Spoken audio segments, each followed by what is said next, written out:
Hello, hello, hello. Whew. How are we today? Okay, I'm going to make sure we have sound. There it is. Yes, we do. All right. Okie dokie. Let's do this. Gotta get at the right angle here. Go this way. Creators, hello, hello. Happy Friday. Stop scrolling, get comfortable, get some tea, take a deep breath. Okay, nice deep breath.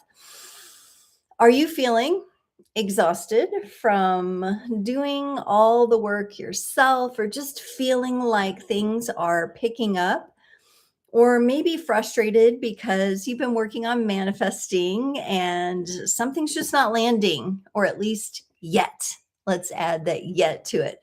So today we're going to take notes from a couple of different astrology transits.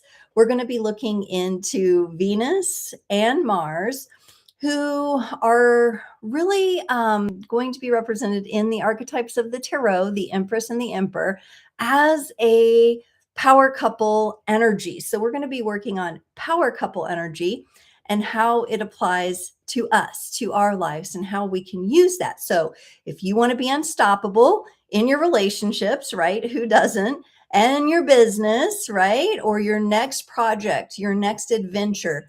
If you really want to be unstoppable and begin connecting to those energies, stay here, because we are going to be unlocking your inner Empress and your inner Emperor today to help you claim what is yours. Oh, my nose is starting to itch. Jason, thank you. Hello, hello. Thank you for the sound check and checking in. Ashley's here. Aloha, Ashley. Aloha. How are you today? Let me know in the chat. I was kind of like down to the wire getting ready here this morning. And I'm going to be doing some in-person live community readings this afternoon at a grand opening for Karmic Shelf, which is down in the River Market of Kansas City. So if anybody's in Kansas City, see you there, perhaps. All right, moving on to what is going on. Okay, so we've got a lot going on, astrologically speaking. And I am trying a new setup today here on YouTube, where I am looking at and have set this up as like landscape. So I'm on my computer here, and then it should be feeding also to the vertical live. Okay, also to the vertical live. So we'll see how this works or what happens. But I have that toggled, and I'm looking at the vertical live on my phone. I thought it was going to be like real narrow, like I'd be cut off, but it's not too bad. It's not too bad on the phone. So some of you are for watching on mobile, and there's any part of this where you can't see something, let me know. I'm going to try to be, making sure I hold the cards up and everything. I don't know if I feel like there's too much going on here. So let's cool it down to we'll just get the blue light going back there. How about that? You're watching the vertical live. Okay, good. I think we're good, because I'm testing it on my phone too. So, my hair is bothering me. It's one of those mornings I can't decide if I'm hot or cold, It's like Emperor, Empress, I don't know. I'm both, I guess. Okay. It looks great. You can't tell the layout is different. Okay, good. Yeah. It's just a little different than what I'm used to. So, okay, we're going to make sure the necklace is all set, the hair. Whew. There we go. I'm that lady of a certain age. I get a little warm sometimes. I have those little hot flashes. Okay, and we'll see if I have enough lighting. If not, I'll pop another light on here when I start showing the tarot and oracle cards. But you know me, I like to do some reminders first, just to ground us all in. So there is going to be live mini readings on the 19th of April. So not this Sunday, but the Sunday after. Some of you may notice that I have a pinned comment at the top of the live chat where this stream is collective readings only, because I always get people coming in and trying to ask questions, which is fine. I know you see a tarot reader and it's like, oh, I want to ask a question. But I try to limit that to my subscriber community and reward my subscribers with those free mini readings. So as long as you're a subscriber and you show up on Sunday, it is first come, first serve. We fill up pretty quick, getting there closer to the 7 p.m. Central Time hour. And I probably should have put Central in there. Forgot to do that on that pinned comment. I don't know if I can edit that. Maybe. Let me see. No, I can't. But it is Central time. And if you come closer to 7 p.m. an hour, you usually get your reading, right? And drop your comment or your question or your theme in the live chat. So that is available, just not on this live today. And that's the 19th. It's a Sunday evening, 7 to 8 p.m. Central Standard Time. So mark your calendars for that. Right now, if you go to my description, there's some couple links in there. You can get to my website. For my one-on-one mentoring services, that part of my website is under construction for the next probably few days until I get all the pieces connected and get it figured out. So I do have a note in there that you can email at admin@creatorsonthecrest.com, admin@creatorsonthecrest.com if you're looking for a one-on-one premium mentorship experience. However, I also have the Fire Horse Rising replay with the Queen of Wands energy.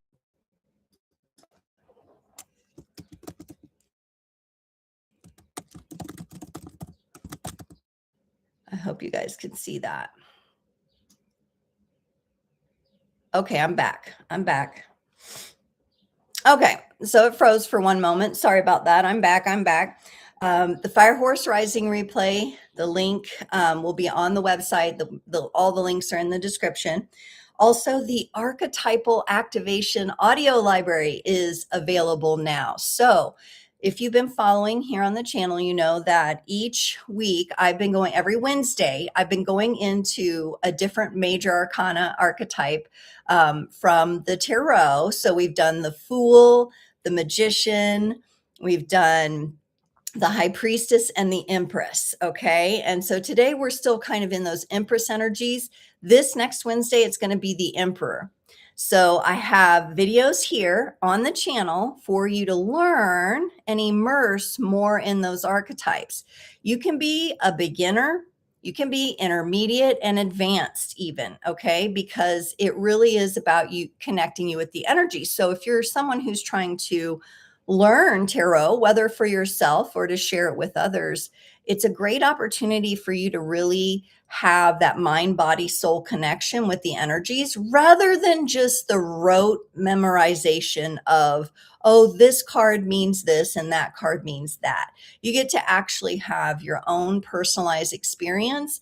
And what I find very helpful with the way that tarot is evolving is that each individual is that they take the time to have a relationship with what the energies of the cards mean to them. Yes, we have the traditional meanings, but when you allow these archetypes and the cards to speak to you, because they're archetypes we contain within ourselves, we're multidimensional, right? And it's a way that we can connect with aspects of ourselves.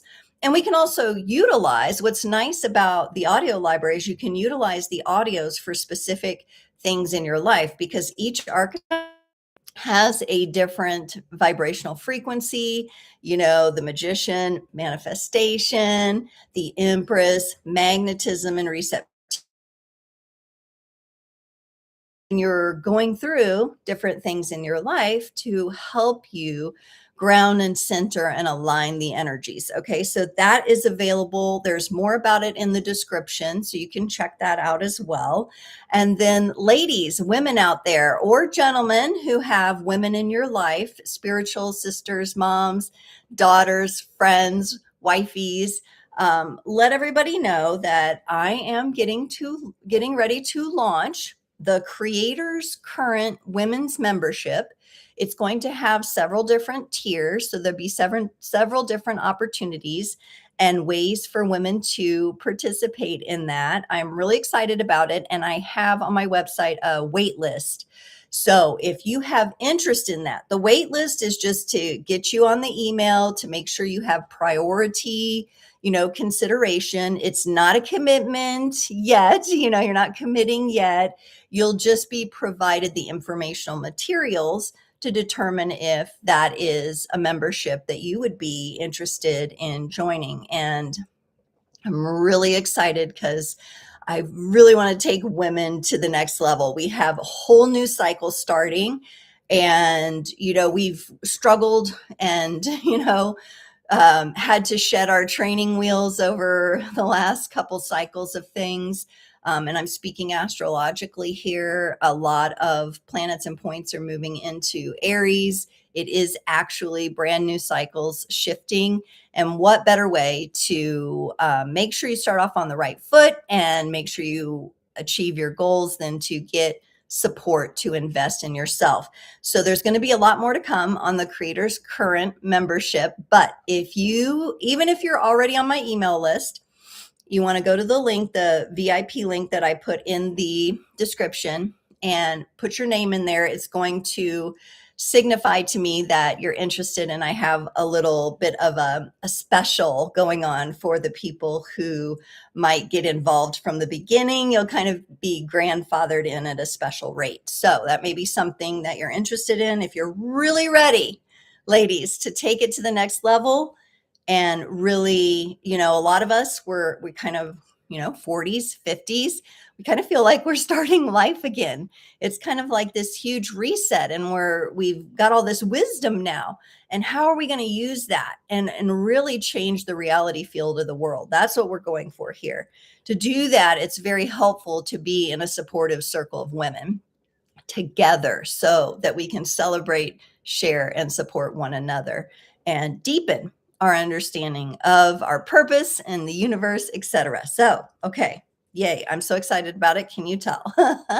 So check that out. Just get on the wait list for now. Much more to come on that. And astrology wise, okay, the astrological vibes right now. What is going on? And why are we talking about the Emperor and the Empress today? I see Tresses here. You're self-evolved. Hello, hello. Welcome, welcome. Good to see you. I'm trying to kind of keep an eye here. I've got a little bit different setup today.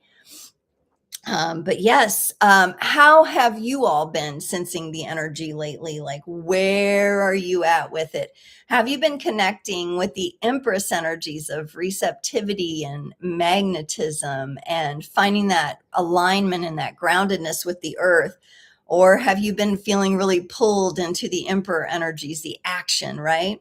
There's two transits actually going on right now simultaneously. They're overlapping right now that could seriously have an impact on how you're experiencing the energies. And one of those is Venus in Taurus. Venus in Taurus is our Empress energy. Okay, it's our Empress energy.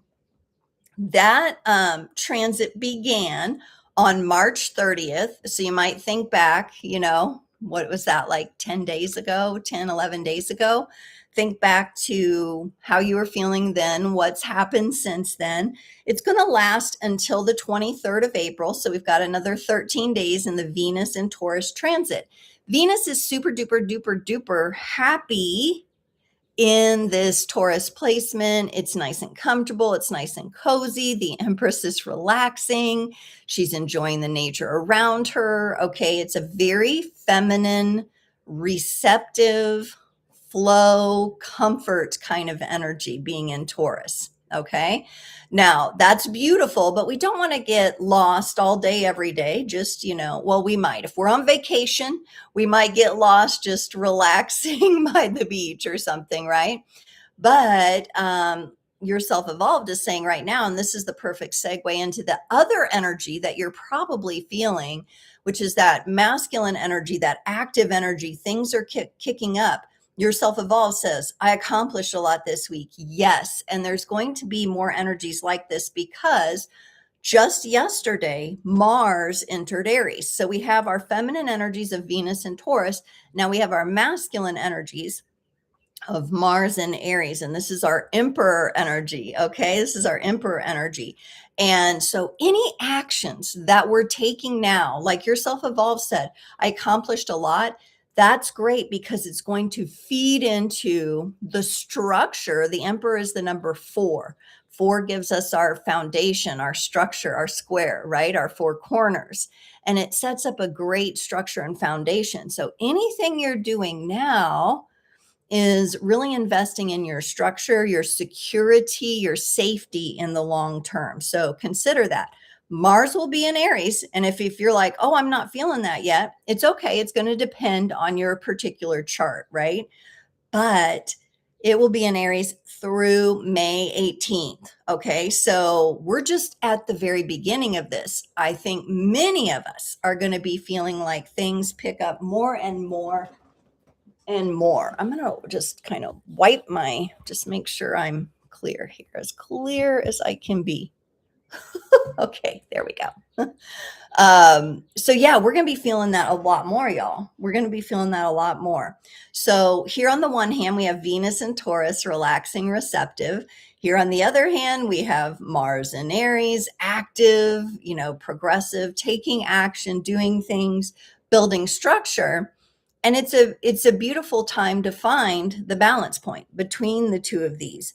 We also have next Friday. When I come back around next Friday, did you know it's the new moon in Aries? It's the new moon in Aries on the 17th. So when we're back together again next Friday, we'll be celebrating that new moon in Aries there. And it's interesting because the new moons have been kind of placed near the end of the particular zodiac cycle that we're in. So we're in Aries, but then right after that, like a few days after that, not too long after that, we switch into the Taurus energies. Okay. And that is where we might feel a bit of a slowdown. So if there's some sort of action that you want to take right now, because Aries is cardinal, it's going to move. It's going to move. It's going to start things. Get them rolling. And you have through May 18th. And it's, y'all, it's not the end of the world. If you don't have to get super fixated on these dates or anything like that. It's just that things are going to pick up and they're going to move really quickly. So whatever you're focused on building, whatever you're taking action toward, has the potential right now to really serve that structure for you for the long term, which is a beautiful thing.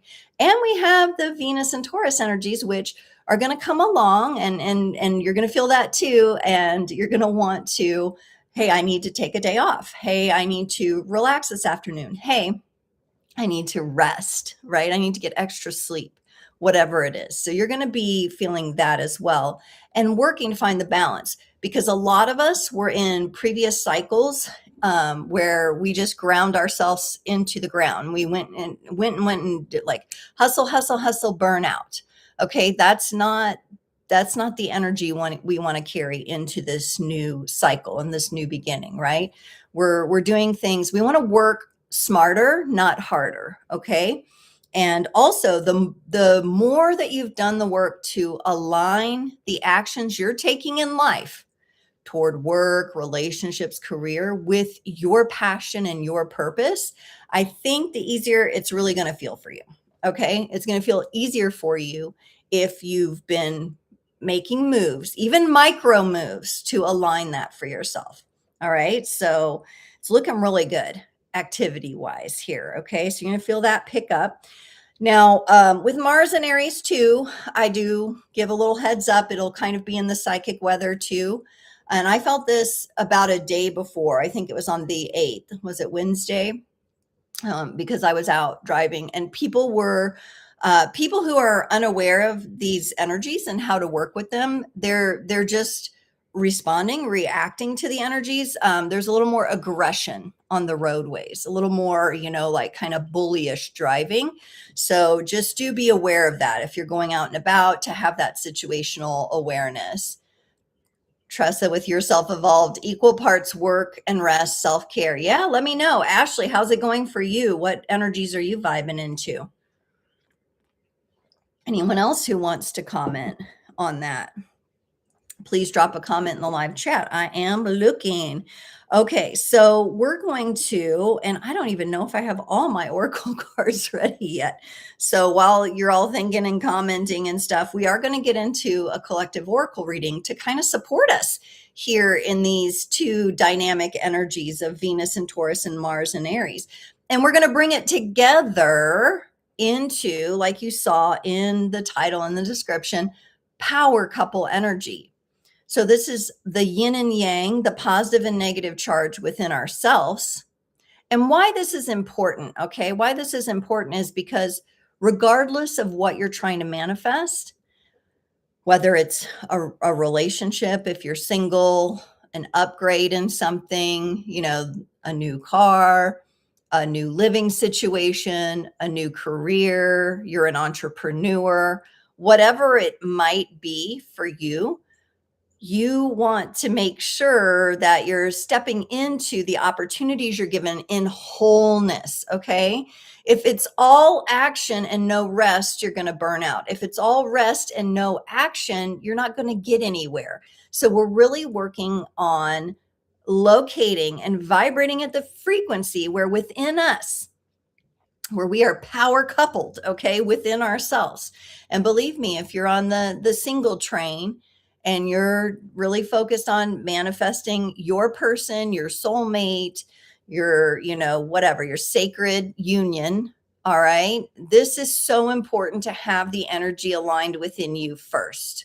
That's a mistake a lot of people make, and they end up in karmically and sometimes even toxic situations and relationships, right? So there is no rush here, except that Aries is going to kind of push us, hey, like, let's do this. Let's power couple. Let's like fuel ourselves, right? So really going to be focusing that within ourselves. You have to be at that frequency for yourself before you couple up with someone else, okay? And I think this is where a lot of people go wrong. They want to know, what's the other person doing? Do they still like me? We've been in separation. And I know I have been in that energy. I've been all the way sucked into that energy in the past. And I've been through it in my own experience, separated from a very powerful soul connection and just kind of, you know, bumbling around in the shadows, not knowing what to do, super focused, you know, on what's going to happen next. And it wasn't until I let go of that energy, I let go of that control, I let go of the focus there and put the focus on myself that things actually shifted in my life. All right. So do keep that in mind. Whew. Oh, your husband experienced a road rage incident yesterday. Yes, that's what I'm talking about. So the people out there, the many masses that are not as aware. So what happens is those of us who are keeping the pulse, we're on the psychic weather, we're feeling the energies, we're perceiving what's going on, we have an awareness coupled with the wisdom we've gained in our life. You know, I'm a Gen Xer. Okay, I got wisdom to boot here. Okay, so we're becoming, a lot of us in that generation, we're becoming the elders. Some of us already are, depending if we've lost our parents and things like that. Okay, so we're going through that transition and starting the new cycle. And I would like to redefine that as well, how our generations even relate, because there's a lot of shadow in that right now, right? There's a lot of blame. There's a lot of like, you know, hating on the boomers and things like that. And I get it. I do, because not enough critical thinking was done, not enough questioning. But my point is, those people who haven't taken up the challenge of self-work and haven't been able to tame the ego long enough to do some of their healing work, all they're doing is they're swimming in, like we all are, we're all in this soup, you know, this energetic soup here on earth. but they're just in the effects field, like a pinball, just getting smacked around because they have not really taken the time to embody and to know themselves. Many people outsource their energy through their religious practices. They outsource that energy.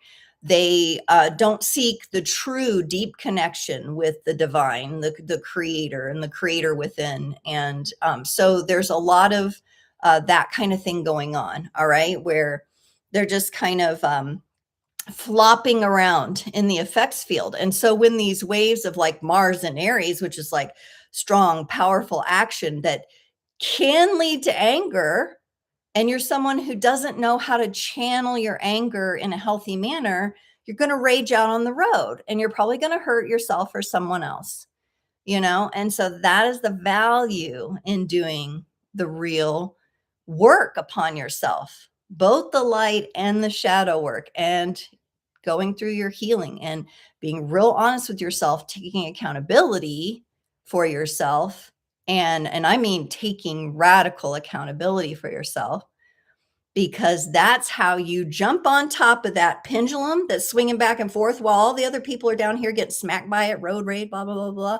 Okay. We're kind of like creators take themselves to the crest. This is why I call this creators on the crest. We're on the top of the pendulum. We can see and observe it happening, but we do not get immersed. Now, once in a while, depending on soul agreements and certain things like that, right? People could get sucked into those situations, like your husband, right? It could have been something that, you know, he agreed to play that part in, right? At some level for some reason. Ashley says, I ran myself into the ground trying to handle more. I think it says hanger. It's like, I'm hangry. You probably got a little hangry during this time. Handle more than a person can. So now I'm ready to rest and reset. Yes. And especially for women, it's so important that we give ourselves that permission to rest and reset. No one else is going to give it to us. Many of us have been in relationships and in family dynamics that don't value the rest for the women. Many of us grew up in generations where women were going to work and they had to kind of adhere and mold to this masculine way of working, which is not natural for women. Okay. Women can be very effective. They can work very hard. They can produce a lot, but they do it differently. And they don't do it through hustle and grind. They do it through alignment and a vibrational frequency, valuing their rest equally to the efforts and actions that they take. Devin, you're welcome. And welcome to Creators on the Crest. It's my pleasure to do these live sessions. I enjoy the group and the community that ends up showing up here. Very, very wise, very engaged, and very full of wisdom for sure. And lots of good stories to share as well. Ashley says, there are a lot of intermediate pauses and freezing. Thank you for letting me know. That tells me that maybe the stream this way, this kind of stream, the landscape might for some reason not connect as well as my phone. So I appreciate that. And I can give feedback because my connection earlier in the stream, it did stop for a minute. And I had a little thing that said, you know, you're lagging right now. And next week I'm going to have, you know, there'll be more people in the house using the Wi-Fi. So I might switch back to the vertical live. This is a little bit easier for me. It's easier for me to see the screen, but, and it's supposed to be like you go live on your landscape or whatever. And then, YouTube just converts it and puts it in the vertical feed. So, but maybe it's better. I'm also seeing, usually we get more, participation by now so I'm seeing a little difference there too, but this is the first time I've done it. This is kind of a new feature, but that's the kind of feedback. Okay. It's been steady for you, Devin. Yeah. It might just depend. I did notice my own glitch, but yeah, everybody has like different connections. Shall we get into the oracle messages? Thank you guys for the feedback there. So, the oracle reading today is called The Ultimate Synergy, and we're really going to be asking the universe to provide the creators community here, those of you that are joining live or on the replay, with messages for empowering that and synergizing you into those balanced energies between the masculine and the feminine, the emperor and the empress coming together as a power couple. And then those two energies being together are very, very holistic and powerful force. And so one of the things that, and this is comes from one of the containers that I'm in right now, and the woman who runs it has done a lot of studies on hypnosis and neurolinguistics and the nervous system and manifestation. And one of the things that we can do, and this takes practice, but it's to really take a look at, like, because we all have goals and aspirations, really take a look at those goals and aspirations and decide that we are the person that has achieved that. Okay. So it's kind of like future casting. You're kind of like casting a connection, like a fishing line, kind of like, and you're kind of hooking what you want, right? Your desires. This is coming from your heart because you're a heart led creator individual.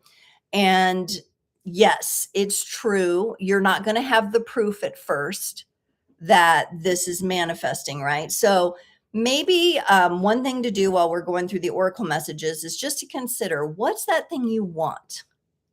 Is it that healthy, beautiful, synergistic relationship? Are you trying to manifest a new business, building a business like myself? Are you um, opening up to a new project? Have you shifted gears in your career? What you want your income to be? Okay, whatever it is that's important to you. And I know there may be a lot of different voices going on in the mind that says, oh, we have to get over those, that you can't want that, or that's too much, you don't need that much, right? We have all those voices we have to overcome. So I want to acknowledge that, but also just encourage you to make the decision to be her now, the person that has what you want, to be him now. Okay. Be that person now. All right. Now, it doesn't mean you're going to go, book your vacation yet or whatever, but you are imagining yourself, like, so if one of your goals is to go to Hawaii, Ashley, you start embodying that. You decide you want that now. That's why when you come on to the live, I always say aloha, because we're getting you in that vibration. Okay. And your mind will try to want, but how's this going to happen? How's this ever going to work out? When's the money ever going to come for that? But we want to delete. We're deleting that. Okay. And we're embodying the energy of aloha, right? It's that kind of thing that you can do. There's some minor things you can do, like maybe you get a beautiful hibiscus plant and you plant it, or you have it in your home with you, right? You connect with the energies. Maybe it's those wonderful tropical fruits that you like, the papaya and the mangoes and the things like that, right? You can begin to bring that to you. Maybe you cook your healthy seafood dinner, right? Something like that. And really begin connecting with the energies of the island, right? Maybe you listen to certain music. I'm just giving an example. But once you decide, I am the woman who gets the Hawaii trip, you can begin to take little micro steps, and you've casted and connected that. The universe knows you want it. And then the universe is going to reel that line in, and you're going to get closer and closer to that. Okay. And we speed that up when we can delete all the monkey mind voices that go on. So it also teaches us how to catch ourselves when we might be playing small, or we might be second guessing ourselves it's going to bring up those subconscious, unconscious patterns that are maybe lodged in there that we need to kind of rattle and shake and break up that energy so we can come closer and closer to what our goal is. So just determine what, before we start the oracle, determine what one of the things on your, because you may have more than one goal, but what's one thing you would love to see happen? And try to put yourself in the energy of you who has that thing, who is in that thing. Okay. So I might use, okay, like on YouTube, I gained the watch hours and I reached the first level of monetization. How does that version of me feel? What is she like? You know, how does that help with her growth? Is she feeling more flowy, more active, happier, right? How does she feel? And become the person that has that. Now, we have to remember sometimes that the universe will help us upgrade ourselves as we go, right? Because our goals, we're asking to hold more energy, more money, more love, more time for ourselves, right? More vacations, whatever it is. So we have to, we get checked along the way a little bit, and that's just the reality of it. But we begin to learn how to bend time. And I think I talked about that last week. It came up in the Astrology tarot reading, I think, about time bending when I was doing readings around the Empress and Emperor. So we begin to bend time. Okay. We begin to do that.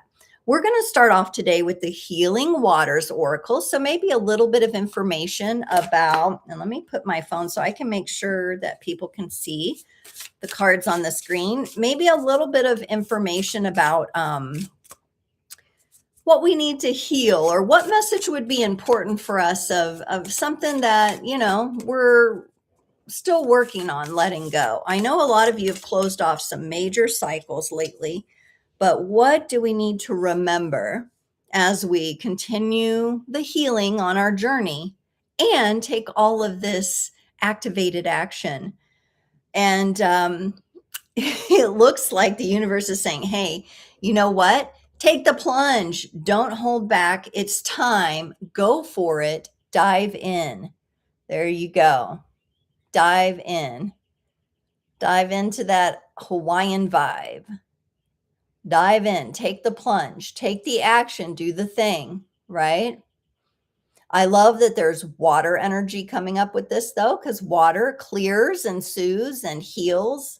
It also brings new information to you, especially if you have some powerful water sign placements, Cancer, Scorpio, Pisces energy. This could be really helpful to you. Take the plunge. Take the plunge. So I'm getting right off the bat to say, okay, as you begin embodying, you're embodying the version of you that has the thing that you desire. You decide you are her, you decide you are him. Now, what action are you going to take? What step? Even if it's a micro baby step, what step are you going to take to get there? And if you have any ideas about your own personal situation that you'd love to share in the chat, please do. Okay, please do. Please share that in the chat. We're going to move to the Sacred Geometry of Relationships Oracle here. So yeah, the art on these cards is really pretty. Let me see. Make sure that this shows up on the mobile pretty good here. Taking a plunge. It's I've really been loving the pastel colors lately, working with the Empress, the softness, but it has depth too. Yes, Pisces energies could really be feeling into that.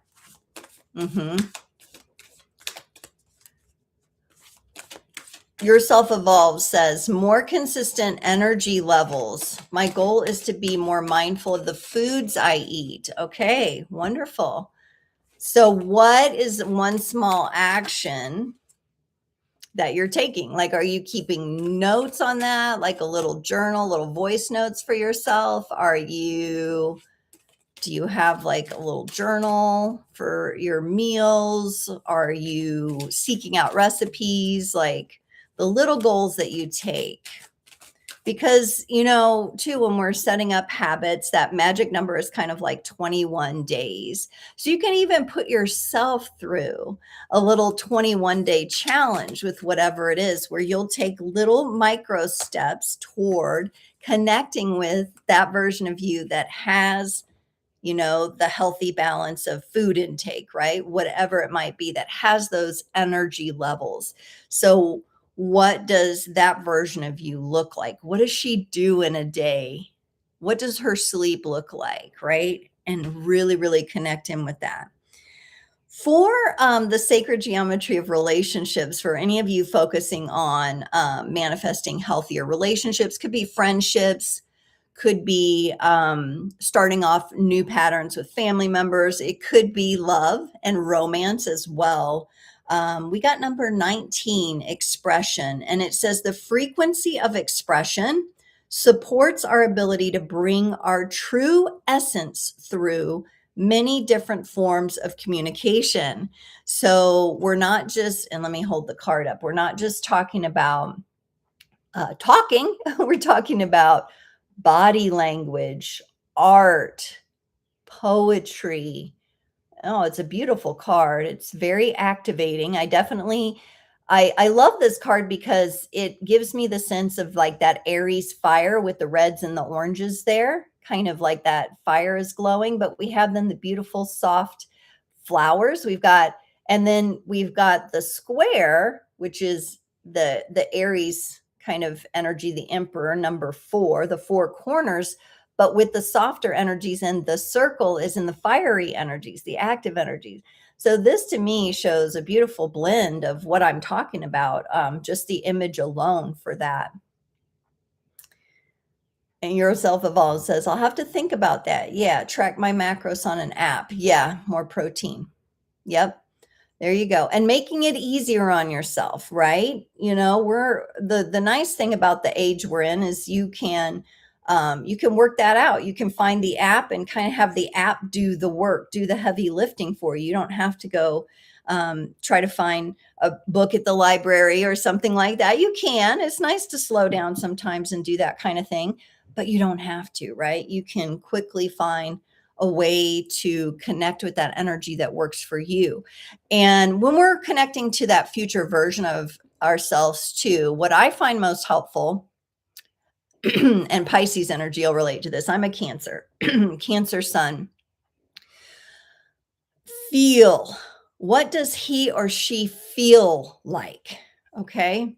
What does that version of you feel like? So, yeah, you're going to take your little micro steps and actions, and then you're going to think about and try to drop into your heart for this. What does she feel like? She has that protein now. It is balanced out. Her hormones are in balance. How does she feel? So that may be the energy, right? You have the energy and you're able to get the things done that you want to in a day. You have the good sleep cycle. Devin says, for relationship goals, I'm wanting to meet up with friends more often. I think in the computer age, it's easy to stay at home. Yes, especially those of us that are homebodies. How do you...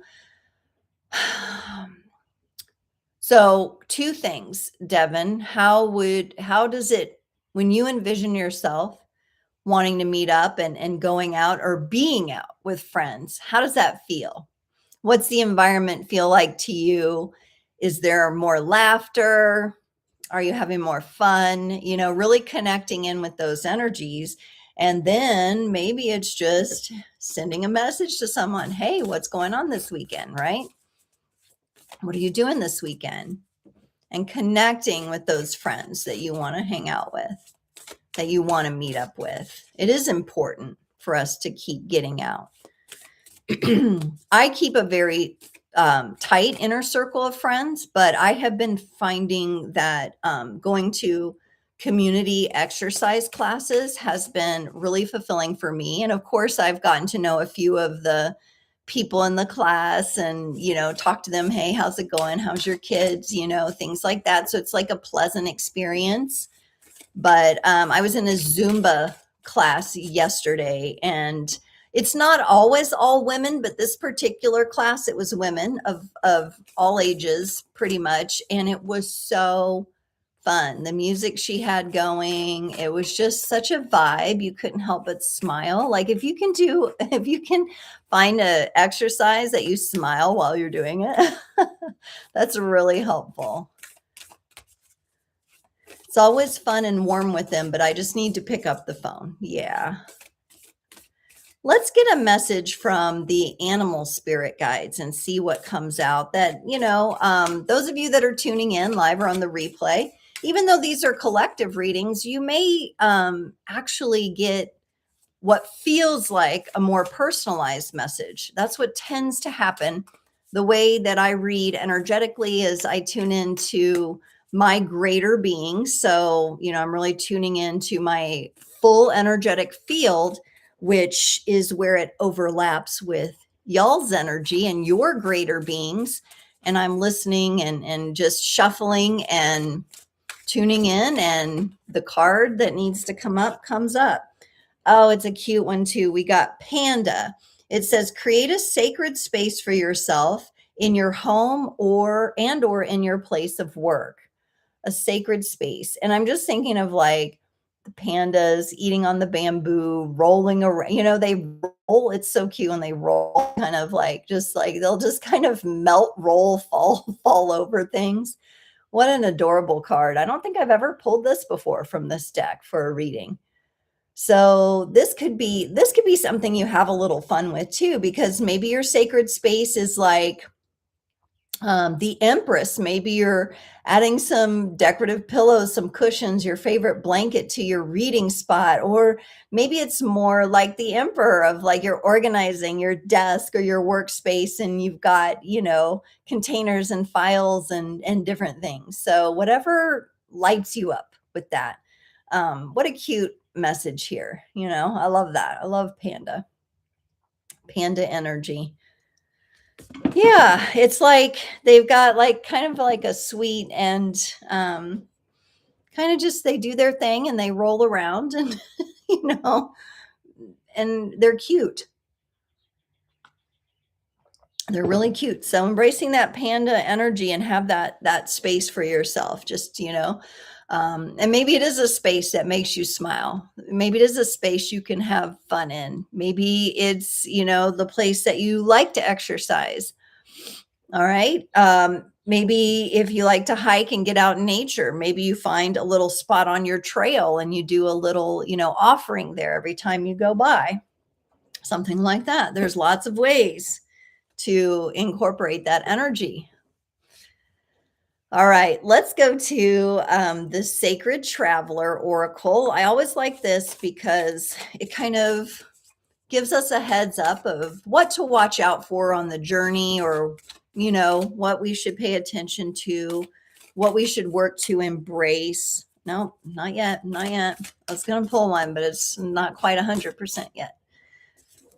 All right, let me know. Have you worked with panda energy before? I'm going to be honest, I haven't really worked with that, but my daughter really likes the pandas. I think kids naturally gravitate. Okay, the message we got, another, like, take the plunge. Okay, we got take the plunge. Ascending the mountain is what we got. That's totally a Creators on the Crest type thing. Keep going forward. I have to make sure for the mobile I get this, but I want it in front of that light. That light I notice is like shining really bright right there behind me. Keep going forward, ascending the mountain.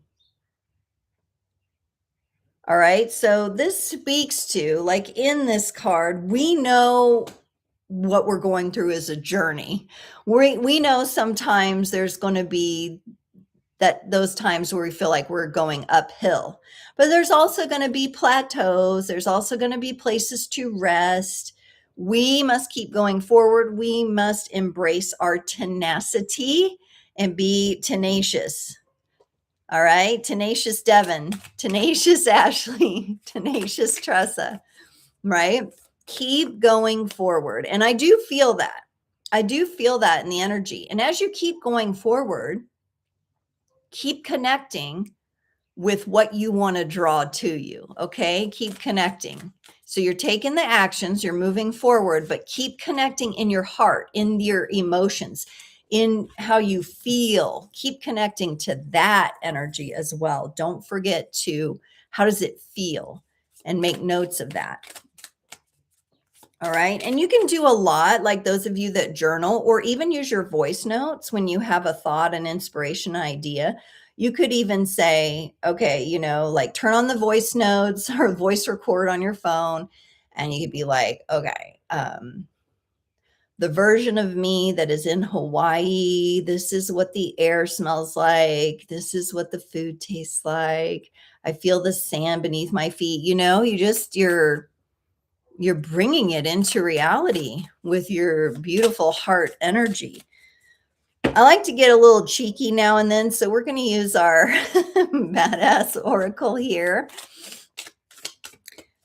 These are kind of those cards that are empowering with a bit of an edge. The Aries energy and the way that everything is moving right now and the news cycles that we're in, some of us may have bumped into needing to have stronger and unforgiving, boundaries in some areas of life. So if you felt yourself faced with that as well, like, okay, it's imperative that I have boundaries. This deck is great for kind of like, this is the energy I'm standing in. And if you don't like it, too bad. and so, yes. So sometimes we have to embrace that inner badass as we're going up, that as we're ascending the mountain and taking the plunge, right? Because you are. I mean, the fact that you're doing this level of work for yourself is amazing. A little clearing going on. Could be mine. I just had energy work done with Courtney. Sometimes she's on here. She's the Aligned Rebel. She keeps changing her name though, like her business name. So I can't even remember what it is right now, but I just had an energy work session with her the other day and released a lot of stuff.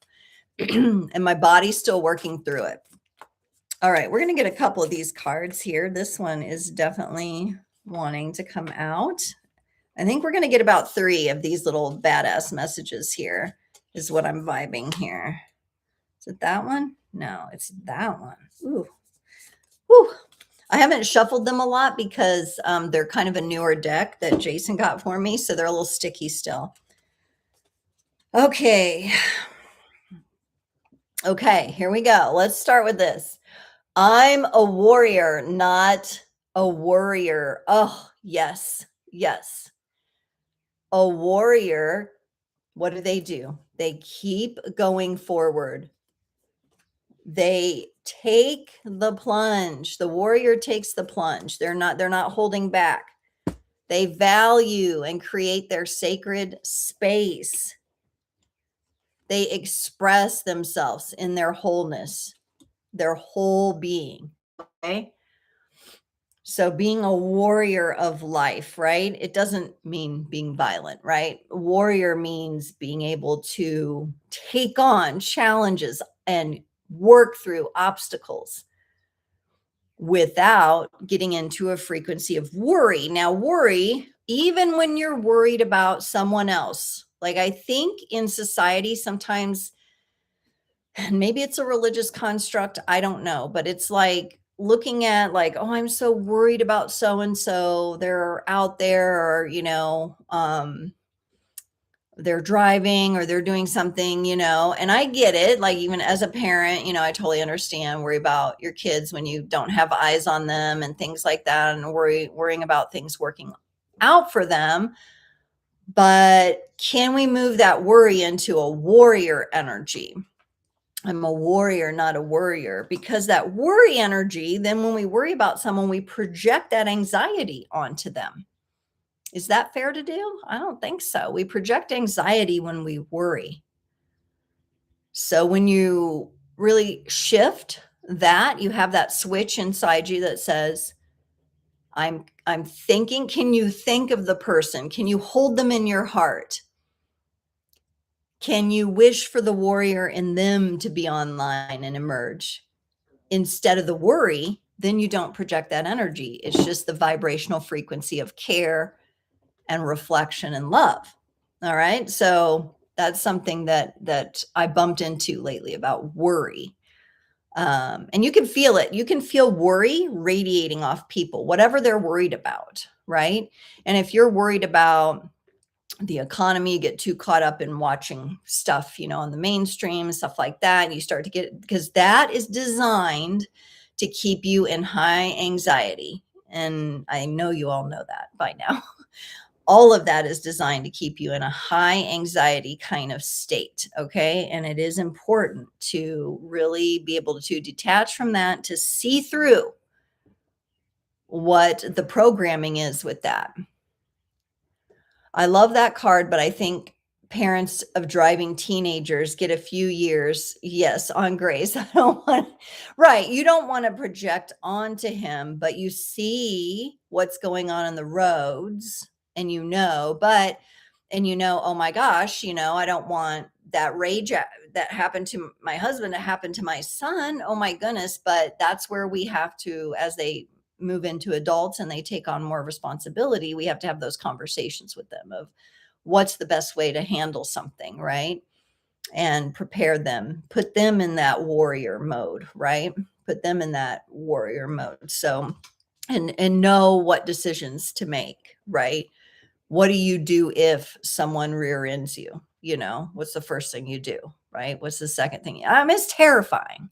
I get it. I can't even, my kids are 12 and 9, and I'm like, I'm not ready for that at all. I have one of my homeschool mom friends, her daughter's getting close to 16, going to be on the roads. It's like, oh my gosh, what are we going to do? We have to empower them though, right? Rather than project worry. It's an art, right? And it's going to take a lot, especially for protective mommy bears like us. Mhm.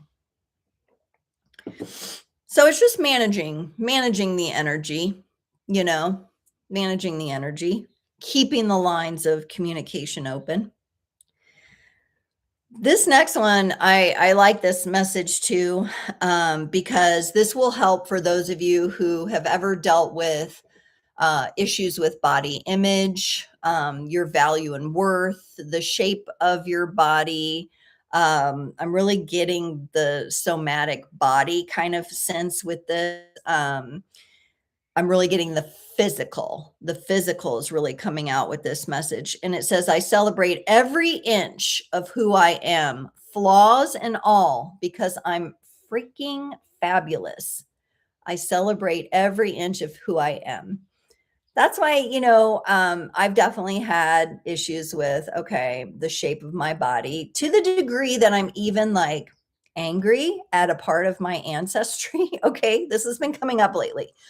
I am mad at my, maternal lineage for the body shape that they carry and that they have.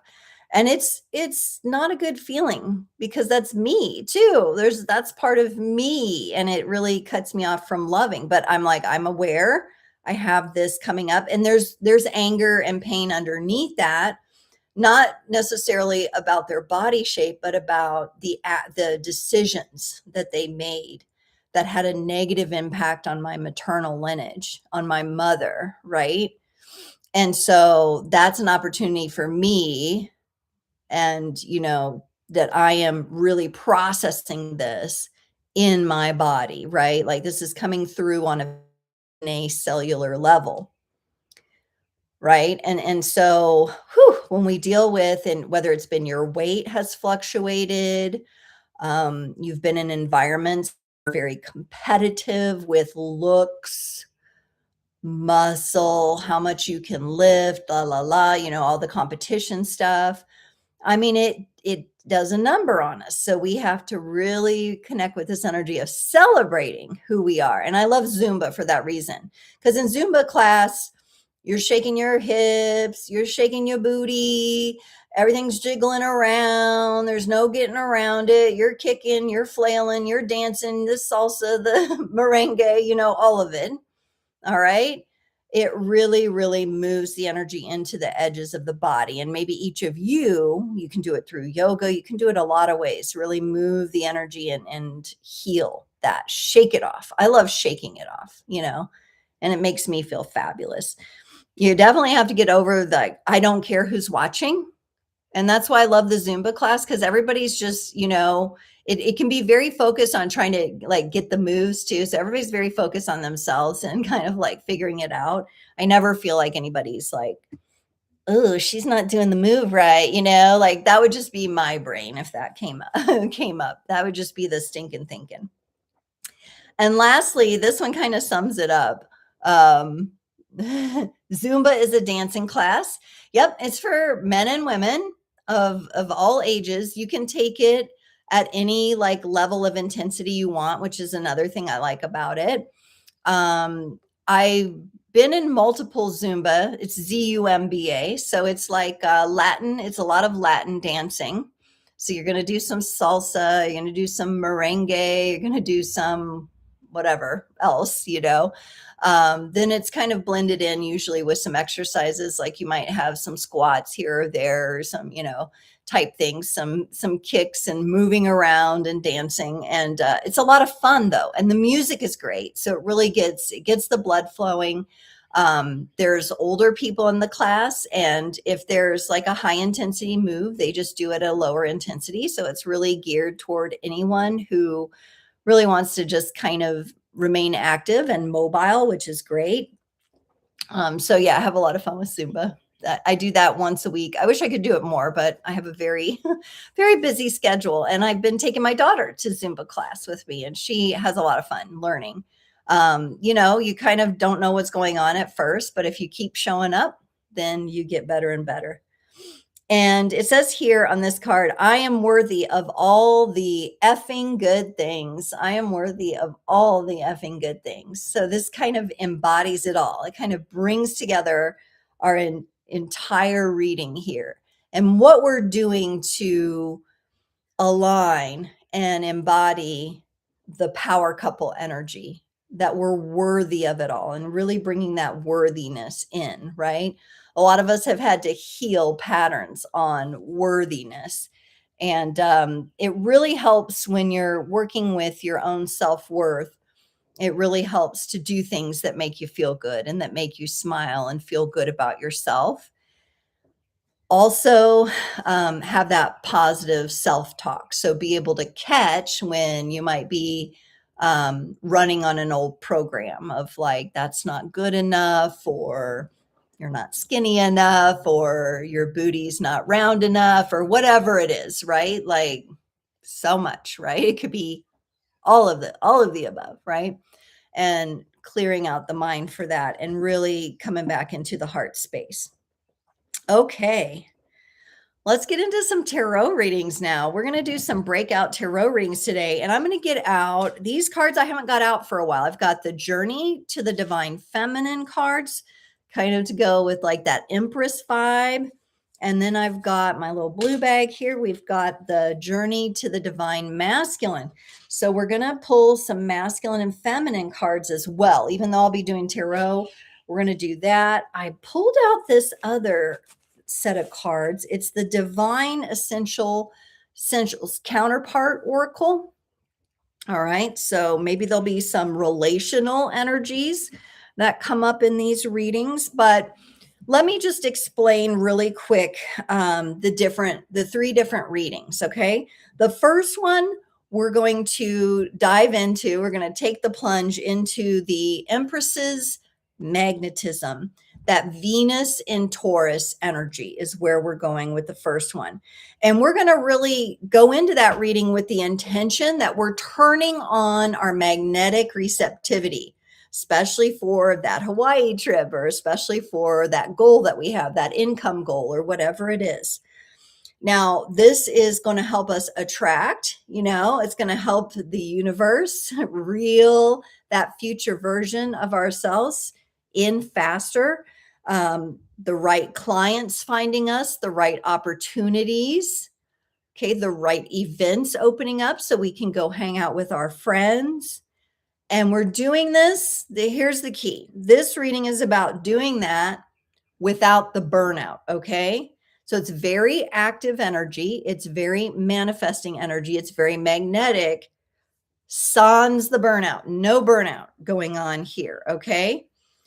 Keeping up healthy manifestation energies when you're in that first 21 days can be a little tricky because you are typically trying to make lifestyle changes of some kind, right? So that's probably why we got the message, keep going forward here, ascending the mountain, because there may be that day of like, oh no, I don't have any energy. But one of the actions I was going to take to move me closer to that future version that I've decided I am, you know, you can't let yourself get too taken down. You have to remember, oh, that's the Empress energy encouraging me to rest. And rest will actually get me closer to my goal than trying to force an action today. Okay. So it's like turning around those conversations. So that's reading 1 with the Empress and really activating that magnetism.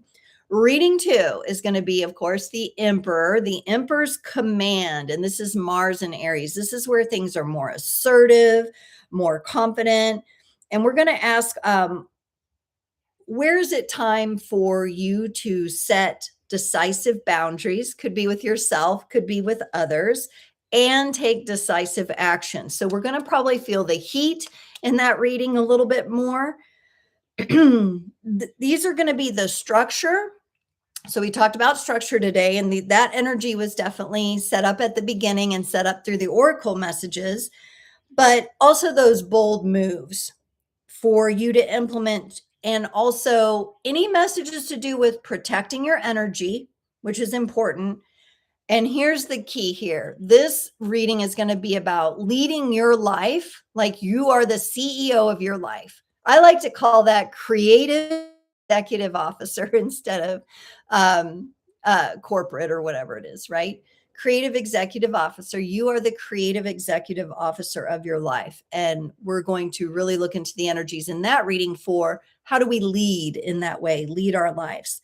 And then the third and final breakout reading will be the unstoppable synergy reading. This is going to be, we're going to kind of future cast and connect already with that new moon in Aries. Okay.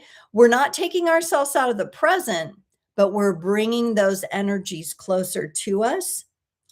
And this is the Emperor and the Empress all together, culminating in all the same energy with next Friday.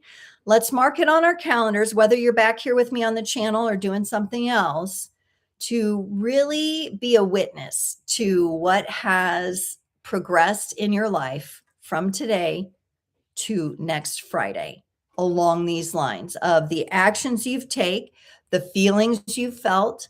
So a check-in kind of energy to see where you're at next Friday, because we're really working on balancing out these two energies. There might even be places where you notice, oh, I'm in balance in this area, but over here, I need to do a little work, right? That's that Aries new moon. Now, new moons are usually great times to anchor in our intentions.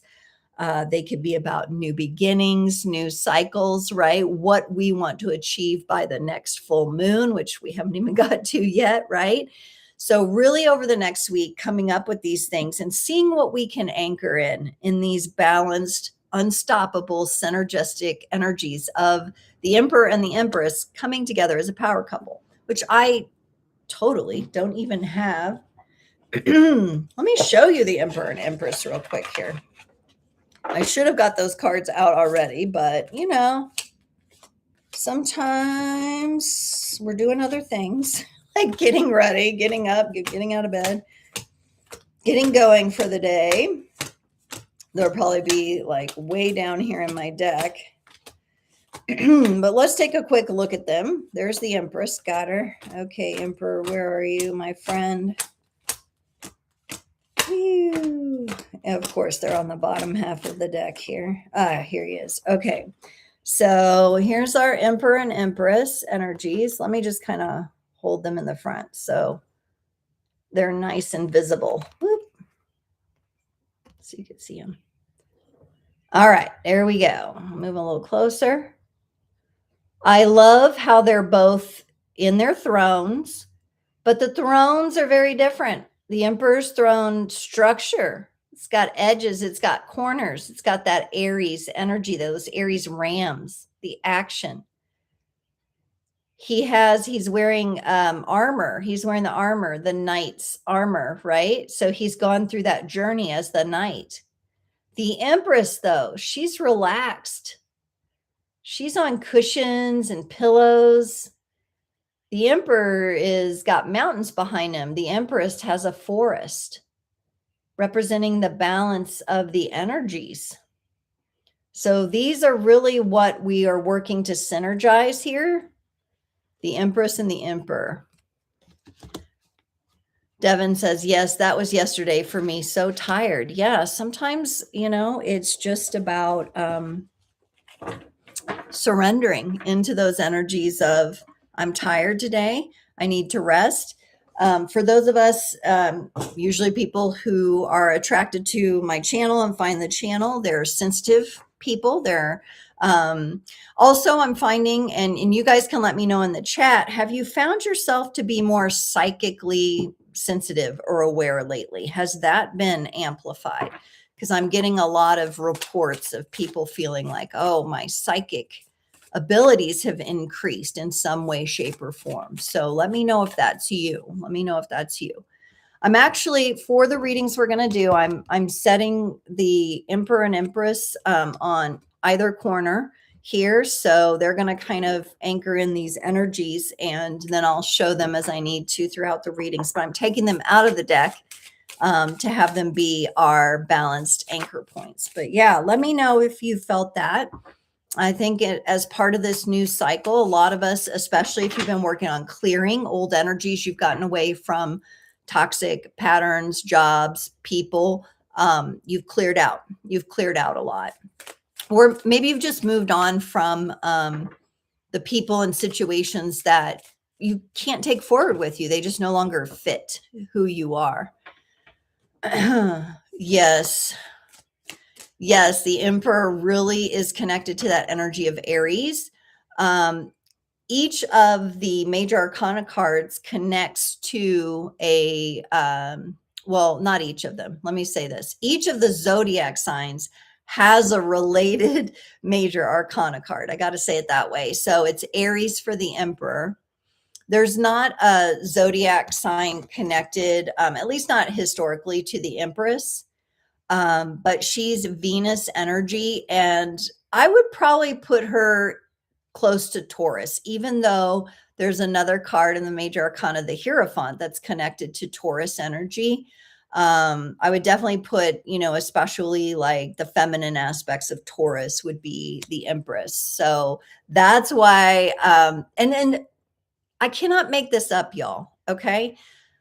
I did not plan for these specific 2 transits to be happening, Venus and Taurus and Mars and Aries. I did not, in my mind, when I was putting together the Archetypal Activation audio library, which is linked in the description, I did not know that these 2 transits would be happening when I happened to be covering these 2 cards.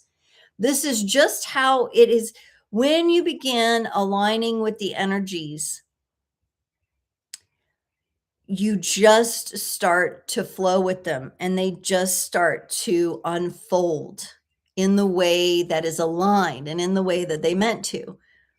So I couldn't have, I love astrology, and I know a lot to be dangerous in astrology, but it's something I am still learning. I'm still deep in my own practice with it. So as far as looking at transits, I've, kind of just really begun that over the last 6 months, looking more deeply. I did not know this was lining up this way, and that it would be the same timing that I'm releasing the Empress and Emperor video. But how divinely aligned is it? It's the universe. You know, my intention was to help people connect more deeply and use the wisdom of the archetypes in a deep way to transform and empower their own lives. That was my intention. The universe has put the rest of this timing and everything together, right? So when I started it, I'm going in order. I'm going in order in the major arcana. I started with the Fool, and then the Magician, and then the High Priestess, and then now the Empress and the Emperor. And they just happen. I'm in between weeks. I've done the Empress and doing the Emperor. They just happen to be while these two transits are going on that perfectly represent their energies. It's insane. It's Gus in action. Yes. God, universe, source in action. That's right. Yeah. Oh, yes. Your self-evolved is talking about the repeating numbers. That has had an uptake. I've noticed that as well for myself, a big uptake in that, the repeating numbers. Yeah, let me know if the rest of y'all are seeing those numbers, or you're just, you just find yourself in tune to things. You just find that you're more sensitive, or maybe there's like, you think of someone and then they show up, or some way, shape, or form. They could show up in your dreams and then you end up bumping into them or something like that, right? Okay, so we're going into this Empress energy, and we are talking about our magnetic receiving to attract what we want. So be really like feeling into the version of you that is in Hawaii, or that has that number in their bank account, or that is out having a good time with their friends, right? And just having a blast. We got some really beautiful cards here to go with the Empress energy. The first one I'm going to show you is the Queen of Pentacles. And of all of the suits, the Pentacles is connected to earth energies. And if you listen to my Empress video from last Wednesday after the live, you'll hear that I talk about her kind of being the Mother Earth archetype. The Queen of Pentacles, very, very similar to that. The Queen of Pentacles being the earth energies, she is focused on the material world. She is focused on her abundance. She is focused on her resources. And she is the feminine energy that connects with those things and magnetizes them in, much like the Empress. The receptive energies are coming online. So she's kind of like, when I look at all the royalty in the tarot, she is like a sister kind of energy to the Empress, right? The Empress is like the major cycle energies. The Queen is like, yes, we are focused on this. We are working with becoming masters of the physical world. And in particular, she is talking about mastering those feminine energies of receptivity, right? Of receptivity, and that she is envisioning, as she stares at this pentacle, that it's already shown up for her. She's already holding the pentacle. And so it's a beautiful reminder of, our magnetism, and a beautiful sign that those of you listening, you are calling these things to you. You have opened the dialogue with the universe, which is really exciting. And then I'm really getting this sense though too. And here's what's beautiful about manifestation, is what you guys are showing me in the energies here, is that you're also at peace with what you have and what you've built thus far. It's almost like there's 9 pentacles here in the nine of pentacles card, and the Queen is holding the 10th pentacle. But you're happy. There's a happiness. There's a vibrational frequency, a gratefulness that I feel here. I feel like some of you might have been working with gratitude practices, or doing a good job of that. That is being confirmed here with the 9 of Pentacles. This is feeling really good about what you're building or what you've built, and your ability to draw this in, your ability to do this. Now, sometimes I'll hear people say, they kind of shortcut what they really want by saying they don't need it. Okay. And I do get that sense here of like some of the material world things that maybe younger or the older versions of us thought they needed, we no longer need. So we're willing to let that go. To me, this feels more like what you've built that can't be, it's had an impact on your physical world, but it cannot be like tangibly validated. Okay. It's something that you're validating within yourself. And when you add that 10th pentacle, you are going to be able to really enjoy what you're manifesting. And if you're in a vibrational frequency of joy and gratitude, guess what that does for the world through the vibrations that you send out to other people? It gives others the opportunity to witness and match that vibration. And so it's not about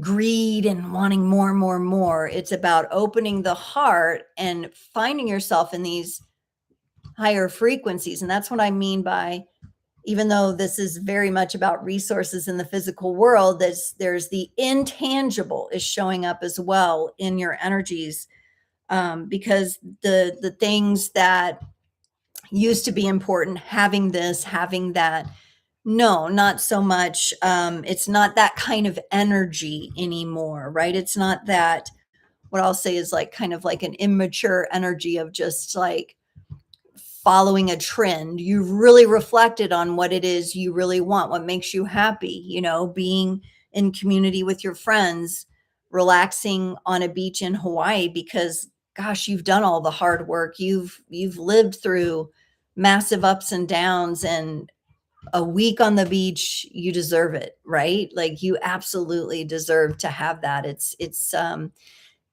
it's not about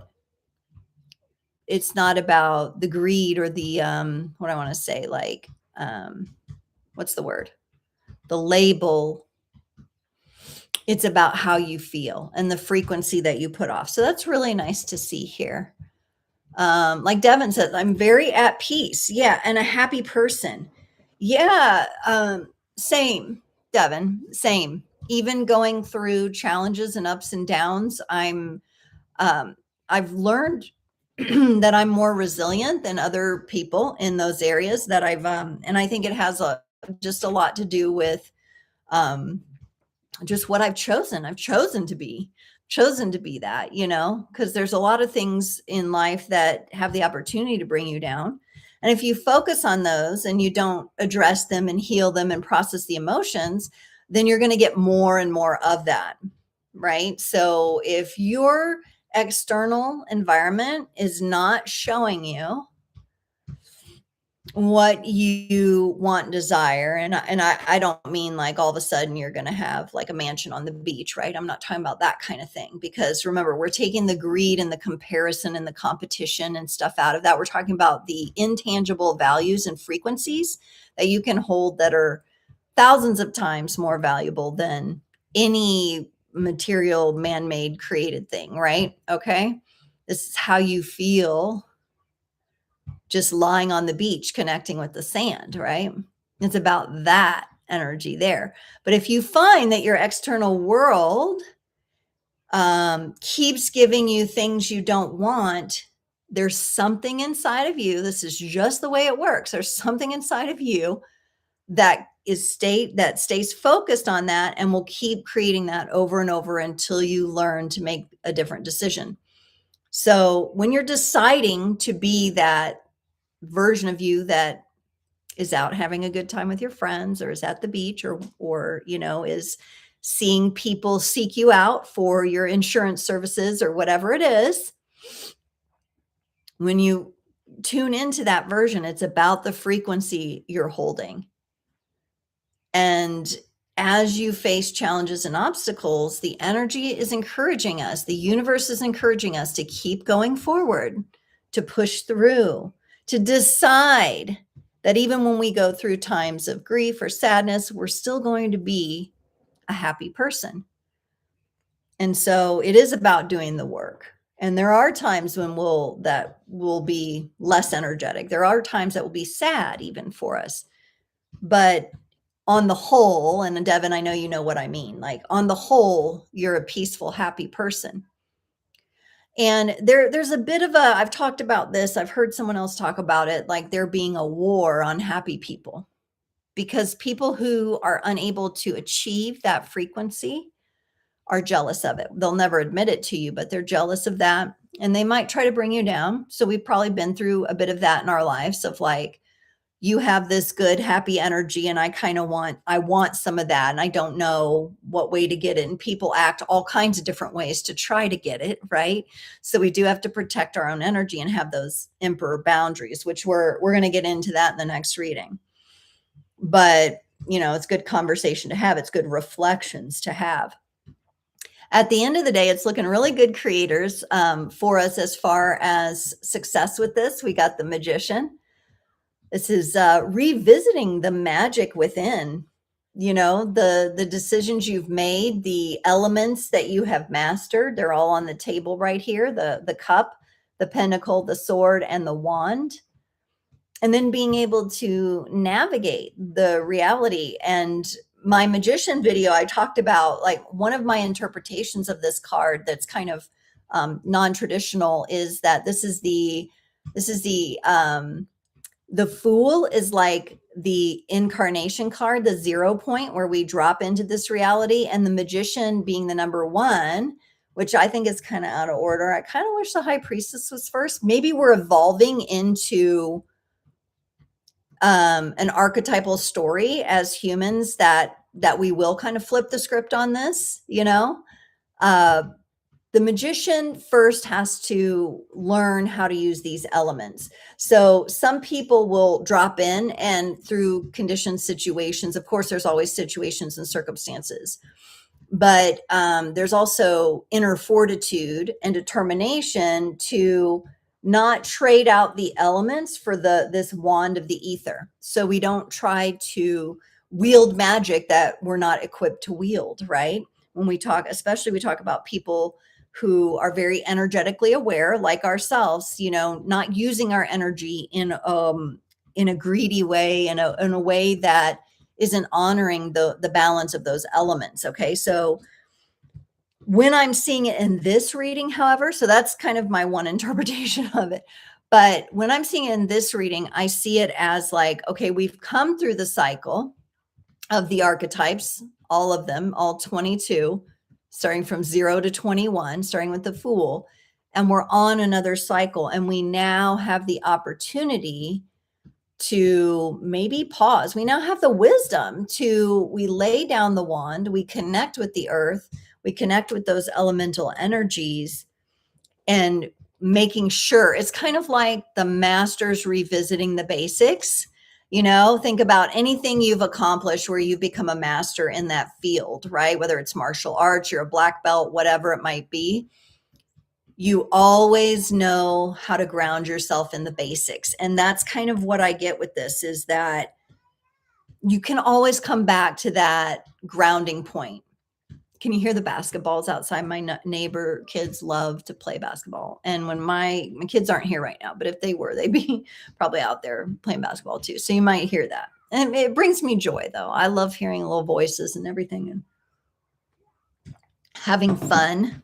All right, let's get a couple of these oracle cards to kind of like close out this reading.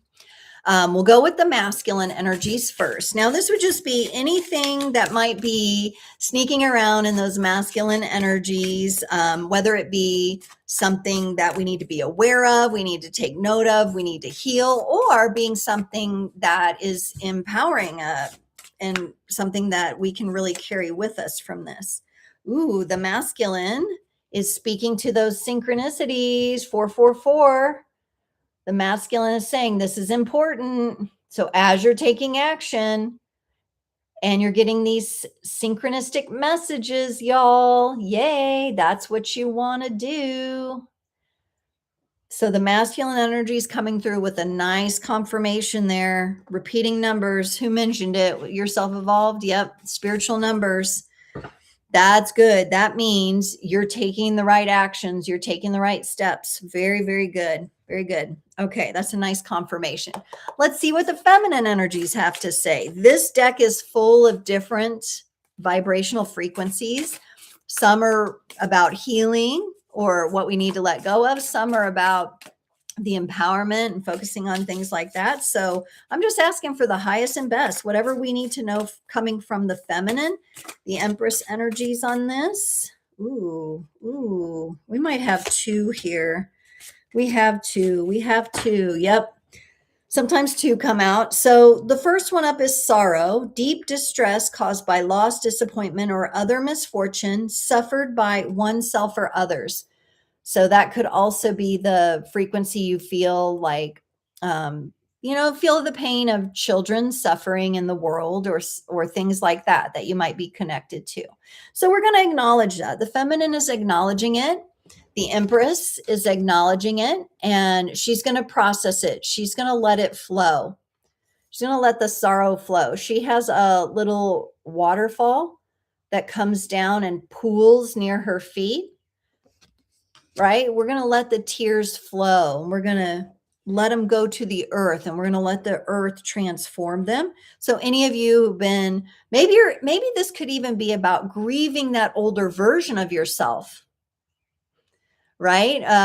Grieving, leaving that behind because of there's just natural grief process. Yes, you're ready for this next journey. You're ready for the next step. You're emerging from the chrysalis different, but it's just like there was maybe familiarity or comfort in that old version of you. The other energy that the feminine is giving, which I think she's really good at giving, is hope. It's really having a sense of hope. You all know, if you've been following me for a minute, that when I talk about hope frequency, I think of like different archetypes that we might have seen societally. And for me, it's Princess Leia. Okay. Played by Carrie Fisher, because I'm the old OG, Star Wars fan. I don't really, ever since it went to Disney, it kind of lost me, but I really love the energy that Princess Leia encapsulated. And I really feel that she was able to really connect with that energy of hope. Devin says, we just moved. And though it isn't massive, there is sorrow with leaving an old place and all the memories. Exactly. That is exactly the kind of energy that I was picking up there. Right. Just maybe there's a blend. Maybe those tears are a blend of both releasing the memories and the place, the environment, but also the happiness of the new opportunity, of the new place you're in, right? So some of you may be experiencing those blended emotions, like really going around in there, right? Really coming through. Okay. Wonderful. Let's move on to reading number 2, the Emperor's Command. So this one is connecting then with that Mars and Aries, and where we need to take required action or set decisive boundaries. Okay. Boundaries around our time, boundaries around our energy, boundaries around who we let into our lives, who we surround ourselves with. And also anything we need to know about the bold moves. Whoa. I can tell the cards are more energetic. They kind of like flew out of my hand. Too many though. We got to reel it in here. Got to put the structure into it. And also, if there's anything we need to know about protecting our energy so that we can live our lives as the creative executive officer, okay, of our own lives. Whew. Don't you love when I do that? I'm looking at the cards and you're like, which one is it? Which one is it? And I'm going, So funny. Okay. Quick sip of tea here. This is a green tea that I'm drinking here. I'm loving it. It's good. Okay. We definitely do have some experience with or a focus on boundaries coming up with the 9 of Wands. This card to me, the majority of the time, and I am getting a sense of this now, has to do with possibly with family, with ancestry. Okay. Because it shows kind of a wounded individual here. Now, the wounded individual, he's holding on to a wand. All right. He's holding on to that wand. And there are 8 other wands behind him. So he kind of has the wall of protection behind him, or that could represent that, yes, we've done a good job of closing out a cycle with a family member or the ancestry, or we're getting ready to, but we're still a little cautious, maybe still a little sensitive. Maybe there's still a few tender spots. But because this is wands, it means it's fire energy and it's active. It's active for us. So we may have to be overcoming a bit of caution, a bit of pause, okay? And you'll know it if you happen to feel it in a certain area of your life, if you happen to feel cautious. This could also speak that some of you, as you venture into your new cycle, so you've kind of like left the old version of you is phasing out, the new version of you is phasing in, you're getting closer to your next level desires. You may experience individuals or situations, could be in the workplace, could be in the family, that that you notice may still have a little bit of a hook or still have a little bit of a trigger. I don't sense that it's going to be strong enough to really trigger you out, but that you'll be aware of it. And the good news about this, getting this card now for those of you listening, is that when you encounter whatever this is or whoever this is, you will have the opportunity, and it looks like you're going to handle things as the new version of yourself, which is wonderful, because the next card that comes up is the Hanged Man. All right. And I wish Karen was on, because this one came up a lot. She was very connected to this energy last year. So shout out Karen on the replay if you listen. The Hanged Man. This is about an illumination of the changes that you've made, of the energies that you shifted. It is a pause. So maybe there's a part of the older version of you that, when encountering something that would you'd be kind of cautious around, or that you had to protect yourself from in the past, this energy comes in and says, well, now you're embodying that new level of protection. So you're going to see it, you're going to know it's there, but it's not going to affect you to the level. You have a different perspective on things now. Things that once triggered you don't trigger you anymore. And it's not because those things aren't there, they're still there, but your relationship to them has changed. Your frequency has shifted, and you're no longer in the frequency of that reaction, because you've processed and you've done the healing and you've done the reflection. So we've got a little bit of a pause here to acknowledge that, which I think is very good, because when we're talking about boundaries, it's really important to have perspective, right?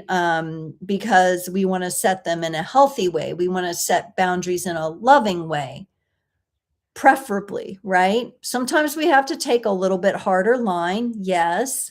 Depending on the situation, we have to kind of shut things down quickly sometimes. But the ideal is to embody it in a firm but loving way, right? And also, I'm feeling kind of a dual meaning. So for some of you, this Hanged Man energy could be the insights and the downloads that are now coming to you, almost like, and some of you, I know this is kind of like hard to imagine, but the hangman hangs from the tree of life, from Irminsul here, this structure right here. That is part of the tree of life. And there's a story in the Norse tradition about Odin here. Some of you might know it. Okay.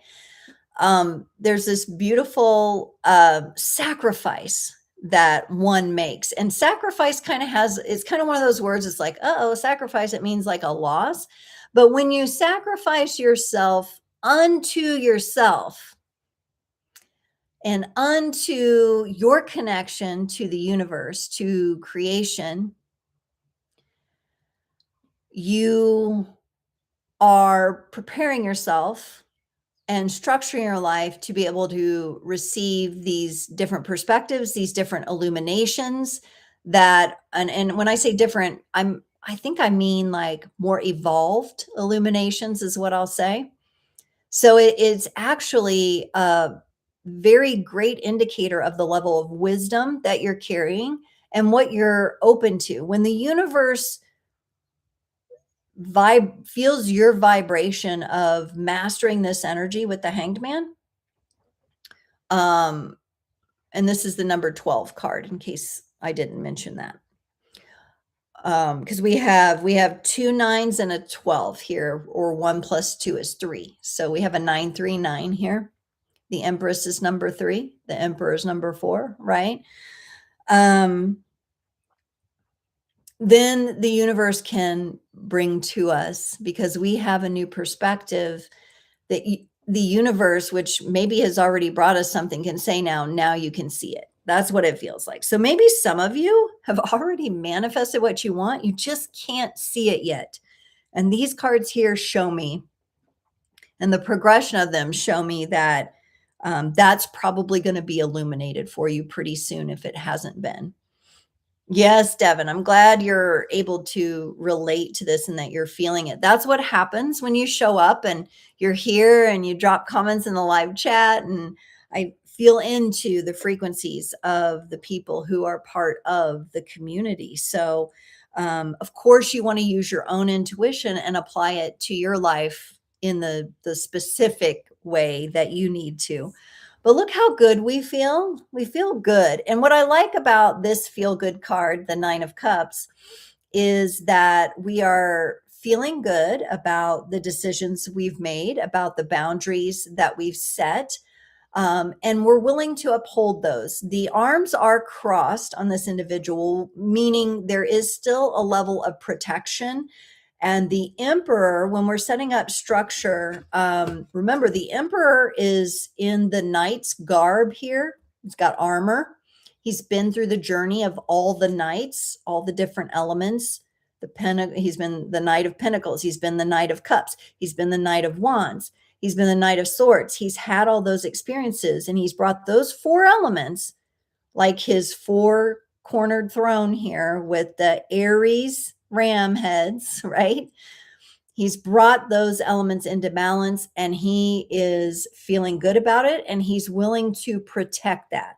So this person sits in front with their legs kind of apart. Like this person, if you try to destroy or try to steal these or take this person's piece, they're going to stand up and have something to say about it. Okay. That's the energy of this. You're going to have something to say about it if someone tries to destroy your piece.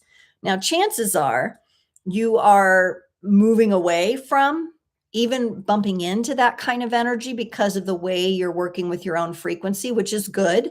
But if you do, I did sense some of us might have a little, a little bump in, we're cautious about something. We notice something.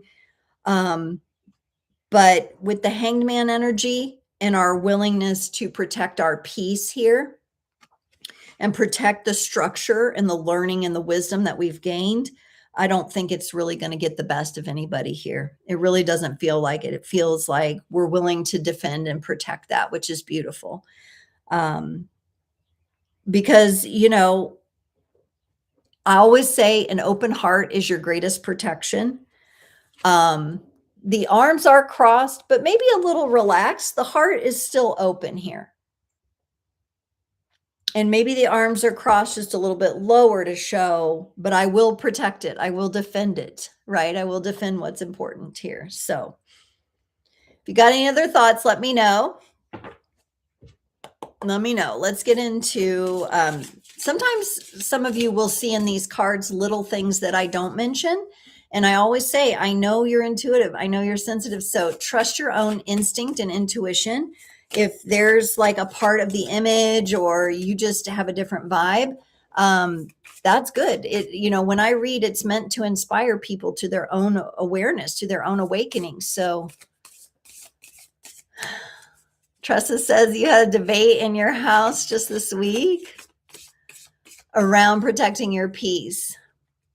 And versus like, if you protect your peace, you're sticking your head in the sand. Oof. Yeah, this is a big one. I'm glad you brought that up because it's happening on like the societal level too. And that's kind of what I mean when you sense sometimes there's this war on happy people, right? And people who are holding those frequencies, but it is absolutely vital we hold those frequencies. It's the glue that's holding the potential of the organic timeline together in our reality. So make no mistake, you've got to hold your position. It's not sticking your head in the sand. So Tressa, you'll remember a couple astroterology, my long forms that come out now on Monday. A couple weeks ago, we did the neutrality, right? The vibrational frequency of neutrality, which is just above like having courage, right? So that courage to protect your peace at all costs is not about avoiding what's happening. I'm getting a lot of stuff coming up. This is a big thing for humanity to like realize this. Whew. Oh, it doesn't mean you don't care and you're not connected to the awareness of that some people are suffering, that there's tragedies going on. It means that you're deeply connected and deeply empathetic and sympathetic to that while protecting your peace, maintaining your balance, the Justice card, Libra energies, right? And Aries and Libra are opposite. So if the energies kind of pull you and in your life, or you're experiencing kind of like those forceful energies, or even like an attack on like how you're approaching things, right? It can be great to lean into that Libra energy and just really draw your sword of truth energetically and stand for yourself and stand for your position. Because people who haven't been able to reach that neutrality, right? Because a lot of people are swimming in anxiety and they're at that like lower level frequencies because of the way that the things are spun to us and what's constantly fed, right? So some people have a very difficult time escaping that, right? And coming out of that. For some reason, some of us have been able to do that, have been able to make and it's not like, oh, I'm Pollyanna, everything's fine, I'm burping butterflies and farting rainbows and just don't care about a thing. No, absolutely not. And I've had that challenge to me as well, of like, oh, you're not paying attention to what's going on. No, I am. Energetically, I feel it all, trust me. But I'm embodying that frequency of neutrality where I can know that's happening and not be okay with it and be empathetic and be compassionate, while at the same time protecting my peace and evolving my life. And by doing so, that frequency is going out and helping others who have the eyes to see and the ears to hear and the heart to feel, be able to say, oh, it's possible. It's possible for me too. And as we get more and more people moving into those frequencies, then we can start to shift things.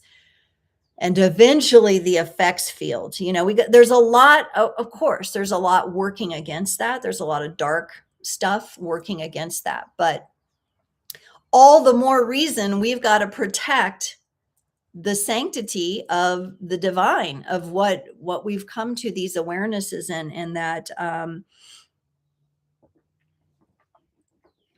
because someone else in the world is suffering does not mean that you can't protect your peace and enjoy your happiness. And as a creator being, you actually want that for everyone, right? You really do. You want that for everyone. But the key is they have to want that for themselves, and they have to decide. Yeah, not wanting to deal with something, there's also timing to it all. Perhaps our masculine and feminine energies will kind of help with that.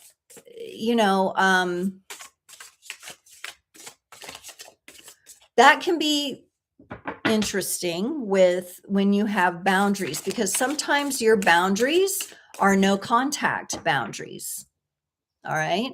And sometimes there's timing aspects to that where you may deal with it, but you may ask for, I'm going to need 24 hours to sleep on this before I respond. People that are in the frequencies of like anxious and avoidant attachment will not understand that because they have not healed those frequencies yet.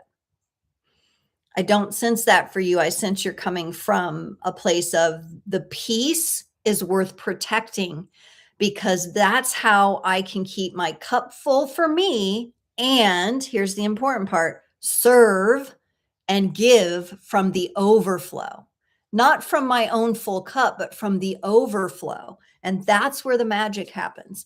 And that's what people don't understand. Because those dynamics of that attachment, and that's what the gift of neutrality is all about. It's about you're detached, but it doesn't mean you don't care. You deeply care. Probably more so than the people who are accusing you of being detached or burying your head in the sand, right? And yeah. It can also creep into the masculine and feminine energies, because men oftentimes can, not always, this I'm going to generalize, but it's not for every man, but men can face the void. Okay. They can face that void and that darkness. And, they face it with their armor. They face it with structure. Whereas the feminine women, we're protecting the garden. This is the Garden of Eden that the Empress sits in. Okay. So if I stare into the void and let all that black nastiness come into this garden to the womb space, so sometimes it can cause a little bit of what might feel like a disagreement between husband and wife, boyfriend, girlfriend, masculine, feminine. I know Jason and I have had that. But my job, my position is to protect the sacredness of this garden. The masculine's job is to hold the boundaries. So yeah, you may need to, as the masculine energy, look into that void, look into the darkness and defend the garden. You got to protect the garden here. Right? So sometimes it's not a matter of who's right or who's wrong, or, but it's a matter of, I need you to deal with it, masculine. And this could be, you could be having this conversation in yourself. It may be the masculine aspects of yourself that have to step up and do something. But when you're in a partnership and one person, no matter your orientation, one person usually is the masculine, represents more of the masculine energies, and the other, the feminine energies. Or the man and the woman, the man can... I had a mentor that would say this. He's like, women can't stare into the void. It'll consume them. And I never quite knew what that meant till I really went through some more experiences. And I'm like, okay. And I know my own sensitivity levels. And I do not watch horror movies. I do not watch the news. I do not do anything that could potentially risk this garden here, the garden within. Okay. So, and that's where we're like, all of the energies are up right now. So I'm not surprised that came up in your own household. Yeah. That Ace of Cups energy is what I'm thinking of, Tressa. And we've talked about, I wish I had my chalice out. It's in the closet, but that big chalice I have, it reminds me of the Ace of Cups. And I just imagine not only it's full, but it's overflowing like a fountain. And it's that beautiful, like wishing well water that you can gift away to everyone, right? All right. Let's see what the masculine energies now want to say about this reading here. Oh, this card came out sideways. Oh, yeah. here's that, whoa, here's that self-worth coming up again. I am worthy. I am worthy of these boundaries, this structure. I am worthy of taking the aligned action. I have gone on the journey with these elements. I'm worthy to create and to build. I love that. I love this card. I sense peace in this as well for the masculine energies. Devin says, I relate with the not watching the news. The balance of limiting your exposure to the media is vastly important nowadays for everyone's mental health. Yes. Yes. And I mean, there's a reason why, y'all, they make you pay for the no ads, okay? Like to have no ads, because there's programming in all those ads that they want to keep perpetually firing at you. You can feel it. Like when my dad was alive, he used to have on like Fox News like all the time. And I would come visit him and I would walk in the house and I was like, can we turn that off? Like I could just feel the ick. And it was bad enough that my dad was sitting there consuming that all day long. But when I was there, I was like, can we please turn that off and just have a conversation and not have that going on in the background? It was so distracting. And I know y'all know what I mean. You can feel it coming out from the screen. You can feel the energies. So it's important to protect your mental acuity and your mental space. Absolutely. Because there's a lot that's like buried in those things. It's very sad when someone consumes it all the time. Yeah, I think sometimes our parents' generations, for whatever reason, I guess, like, when we look back over the past couple generations, I mean, there was no TV, then there was black and white, then it got kind of like the propaganda was really strong toward them. First it was radio, and then then the television, and now confounded by apps and social media and all of that too, right? So yeah, and even with social media, there's times where it's important to take a break, or I always try to embody my inner ninja. I ninja in, I do what I need to do. I check in with my high vibing people. I support them, and then I get out of there, and then it's on to life. So that's why I like YouTube, because when I'm like cleaning the house and stuff like that, I can listen to something. I can listen to a podcast, and and just kind of like, and it just kind of like reflect on things. I have a lot of different people I listen to too on YouTube. Oh, this is nice. Okay, so here's a reminder from the feminine to have patience with ourselves. I just love the energy of this card. I mean, I feel the happiness that she has by she's like embracing this thing that is growing, I guess. It's hard for me to see here exactly what's in her hand, maybe a seed or a small plant. My eyesight is not what it once was, even with glasses. Sometimes I'm like, I need a magnifying glass to see these cards. Being patient with the process with yourself, giving yourself grace. I'm feeling a sense of grace here. And look, she's just so happy. She's just so happy. Maybe this is the feeling of some of us have found ourselves to be in more of that patient space as we commune, as we connect with the worthiness of who we are with the universe, God, universe, source, Gus, the Gus energy, right? However it is we connect to that, and we're allowing ourselves to grow and to continue to evolve. Yeah.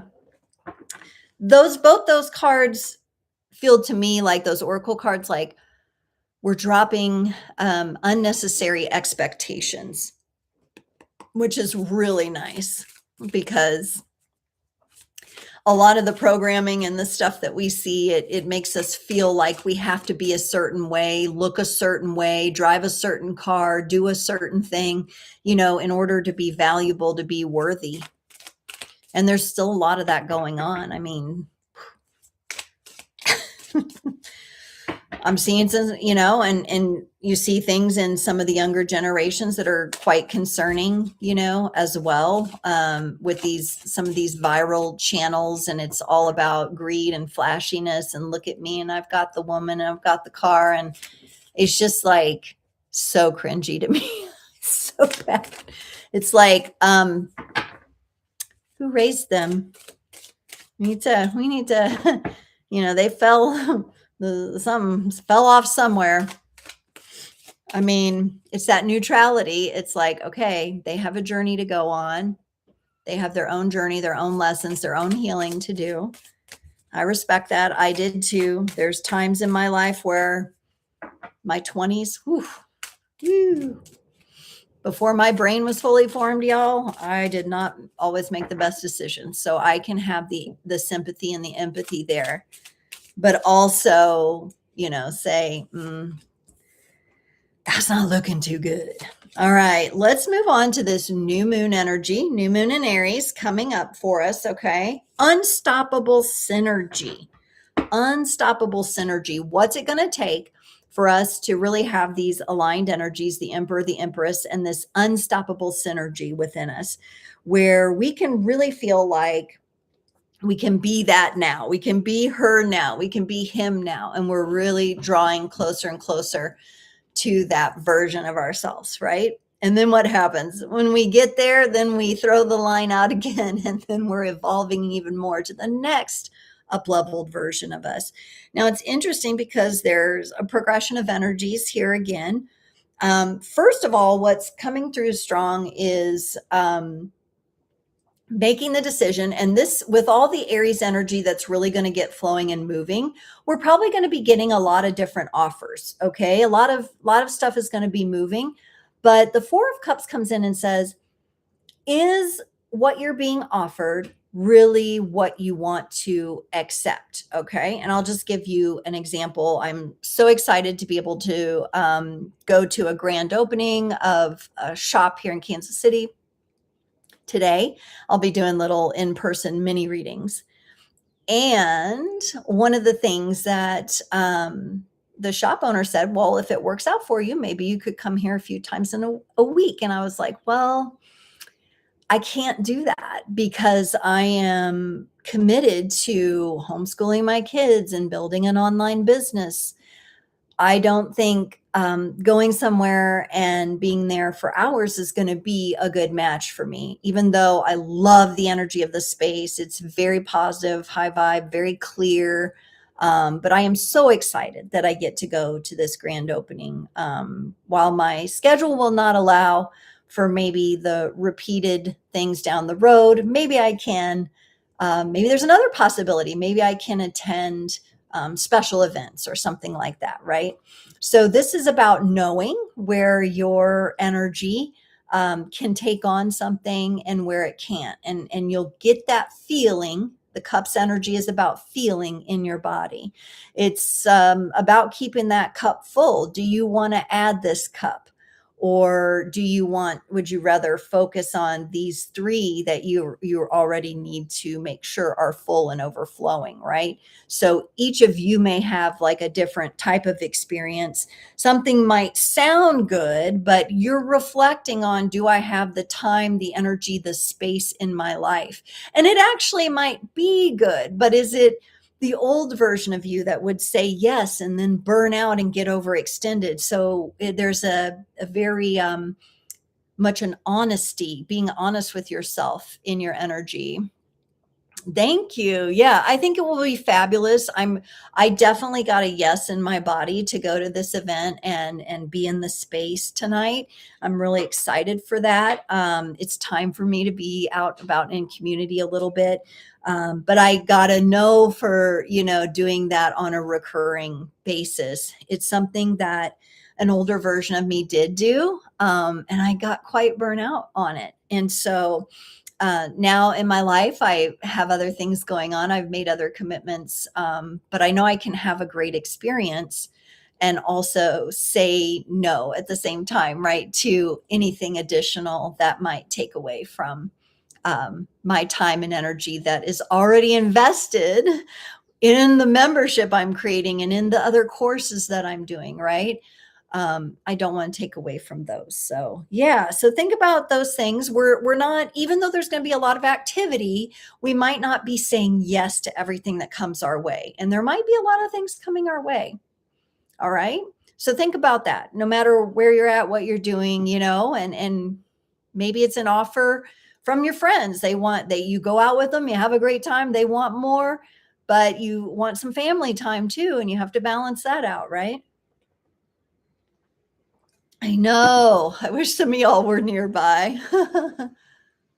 Yeah, it can be hard saying no to people, especially when you're excited about something and you feel good about the energy. But like when I think about everything on my plate, like I'm thinking, there's no way I can come down here a couple times a week and do this.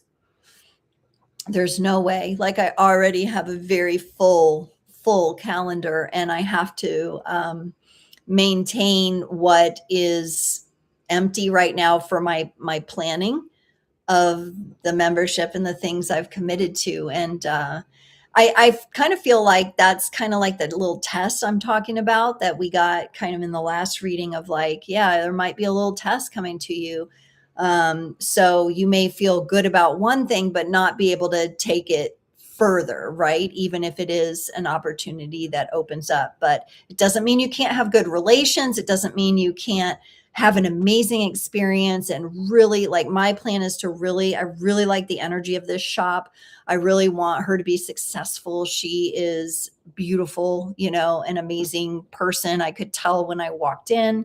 I was like, this is going to be a successful shop, this is going to be really good for her.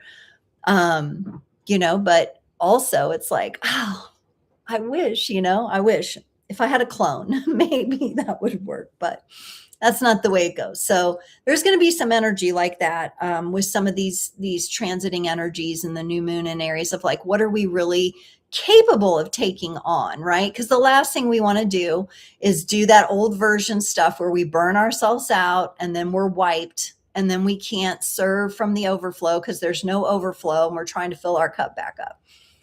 And we've got another confirmation in this reading about it, the 10 of Cups. The 10 of Cups energy comes in and it says, wow, this is like beautiful fullness here.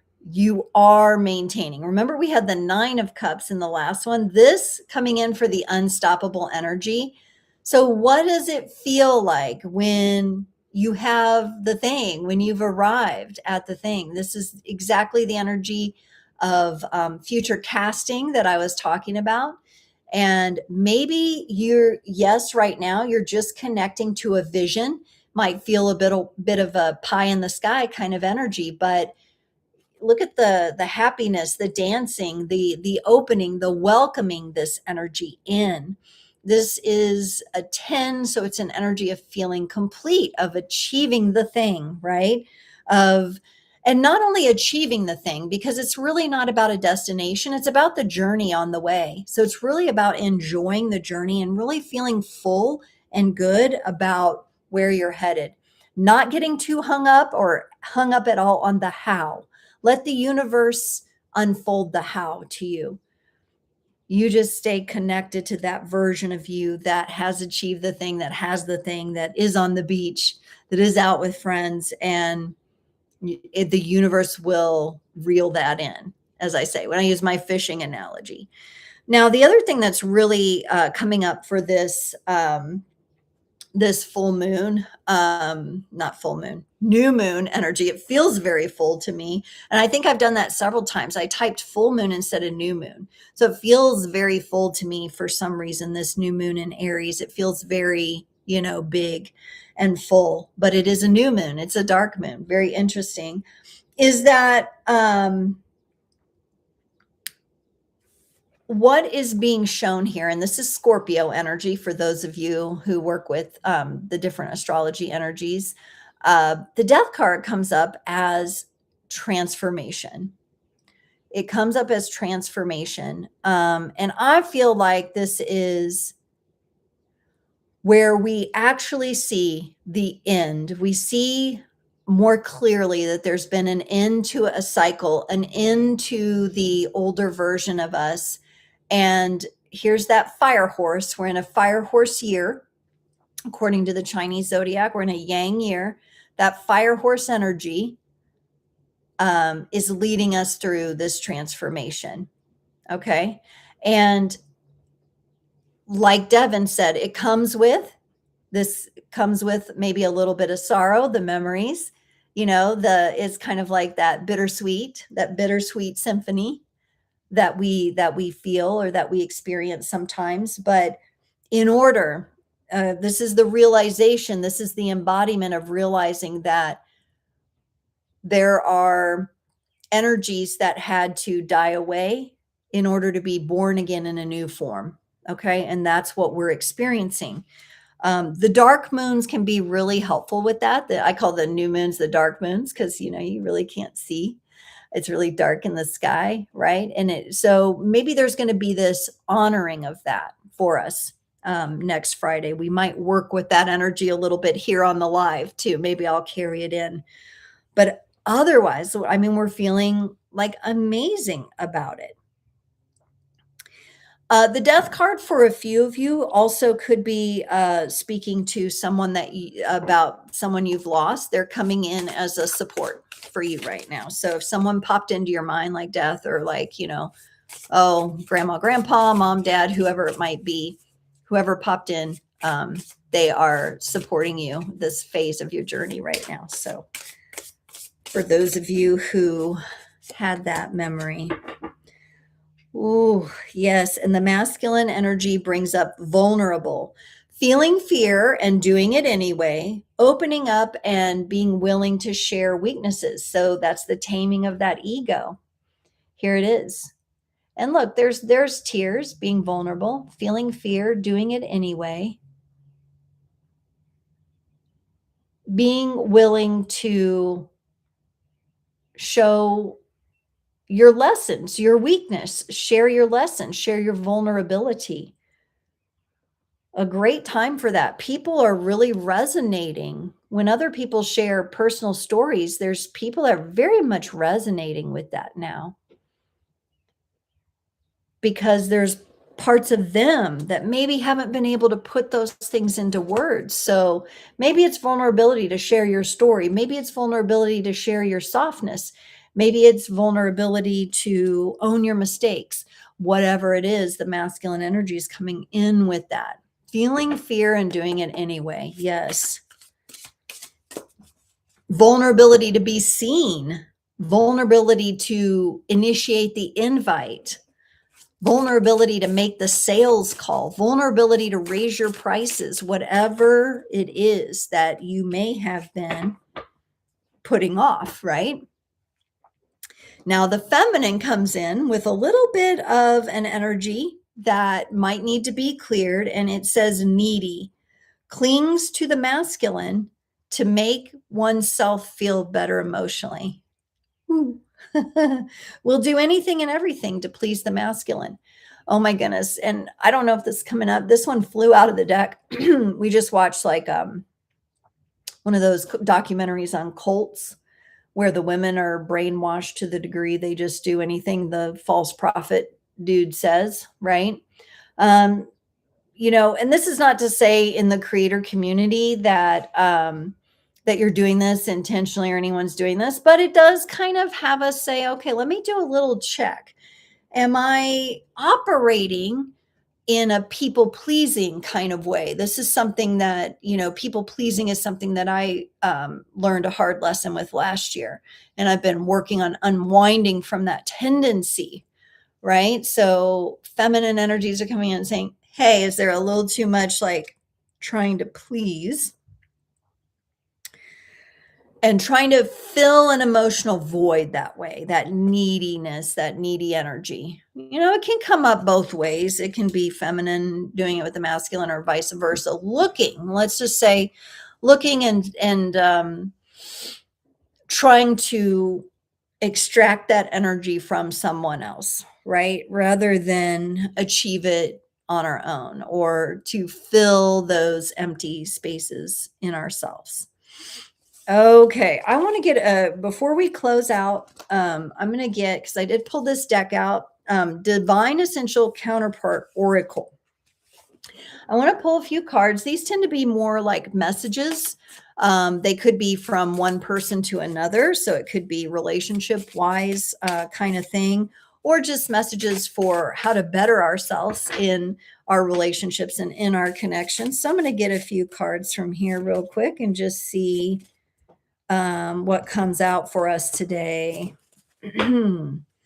All right. So we got a couple messages. First of all, someone is missing your touch and your love. So this could be a family message, like a deceased loved one that is bringing this through for some of you. So if you feel like your heart wants to receive this message, this is coming up for you. Someone misses you. We've also got the more you heal, the deeper my desire grows for you. Oh, yes. Isn't that the case, right? When people really go in and work on themselves and heal, it's attractive. It's attractive energy, isn't it? The more you heal, the deeper my desire grows for you. We could be feeling that towards someone, or someone could be feeling that towards us. Then we got chakra energy. This is the root chakra. Now, many of you have been watching me know that I had an experience where I spontaneously transformed that system and brought it all into my heart. And it was a very personal experience. But when we're talking about root, we're talking about tribe. We're talking about our connection, to humanity here. And it says here, working with these energies of the root, fear and impatience. Remember, we got patience in the feminine energies for the second reading. Lack of abundance and greediness, which we addressed today when we know we see that on the global stage, right? Anger and aggression, that's that Mars in Aries in its unhealed, ill-dignified form. But also this could be physical blockages. Like I just had this energy work done and she picked up on my root and she said, oh, that's where the blocks are. And she was right. Surrounding safety and security. Get grounded and practice techniques that will anchor you back into the present moment. Ooh, yes. Ooh, yes. So getting grounded and practicing the techniques. And that's why I really went into the grounding with the Empress this last week before we get into the active energies and the structuring energies that the Emperor brings, right? So get grounded and practice these techniques, anchoring you back into the present moment, bringing you into your power. All right. All right. So at the beginning of the live, I kind of mentioned the date of April 19th. But if you would like to come on and be in the awesome high vibe community of my subscribers, I do free mini readings every other Sunday night. The next one is on April 19th, 7 to 8 p.m. Central. I kind of stick to that hour usually. Rarely I might go over a little bit, but drop in early, especially if you have a question or a theme that you want me to do a little mini reading for you on. Drop it into the live chat. And I just go through as many people as I can get to in that hour. So I hope to see you there. Mark your calendars for the 19th. It's a subscriber only event, so do make sure you're subscribed. Hit that notification bell to all so you don't miss any of the content that's coming out throughout the week or the live itself. And then in the description, you have plenty of ways to connect with me, to take things deeper, to take your study of astrology and tarot deeper, or to work with me one-on-one. Okay, so thank you all. Beautiful comments today. Thank you all so much. I have so much gratitude for you and for all the energy and time you spent here today. May all of those blessings of abundance return to you 1,000-fold. And I will see you next time. Okay, bye.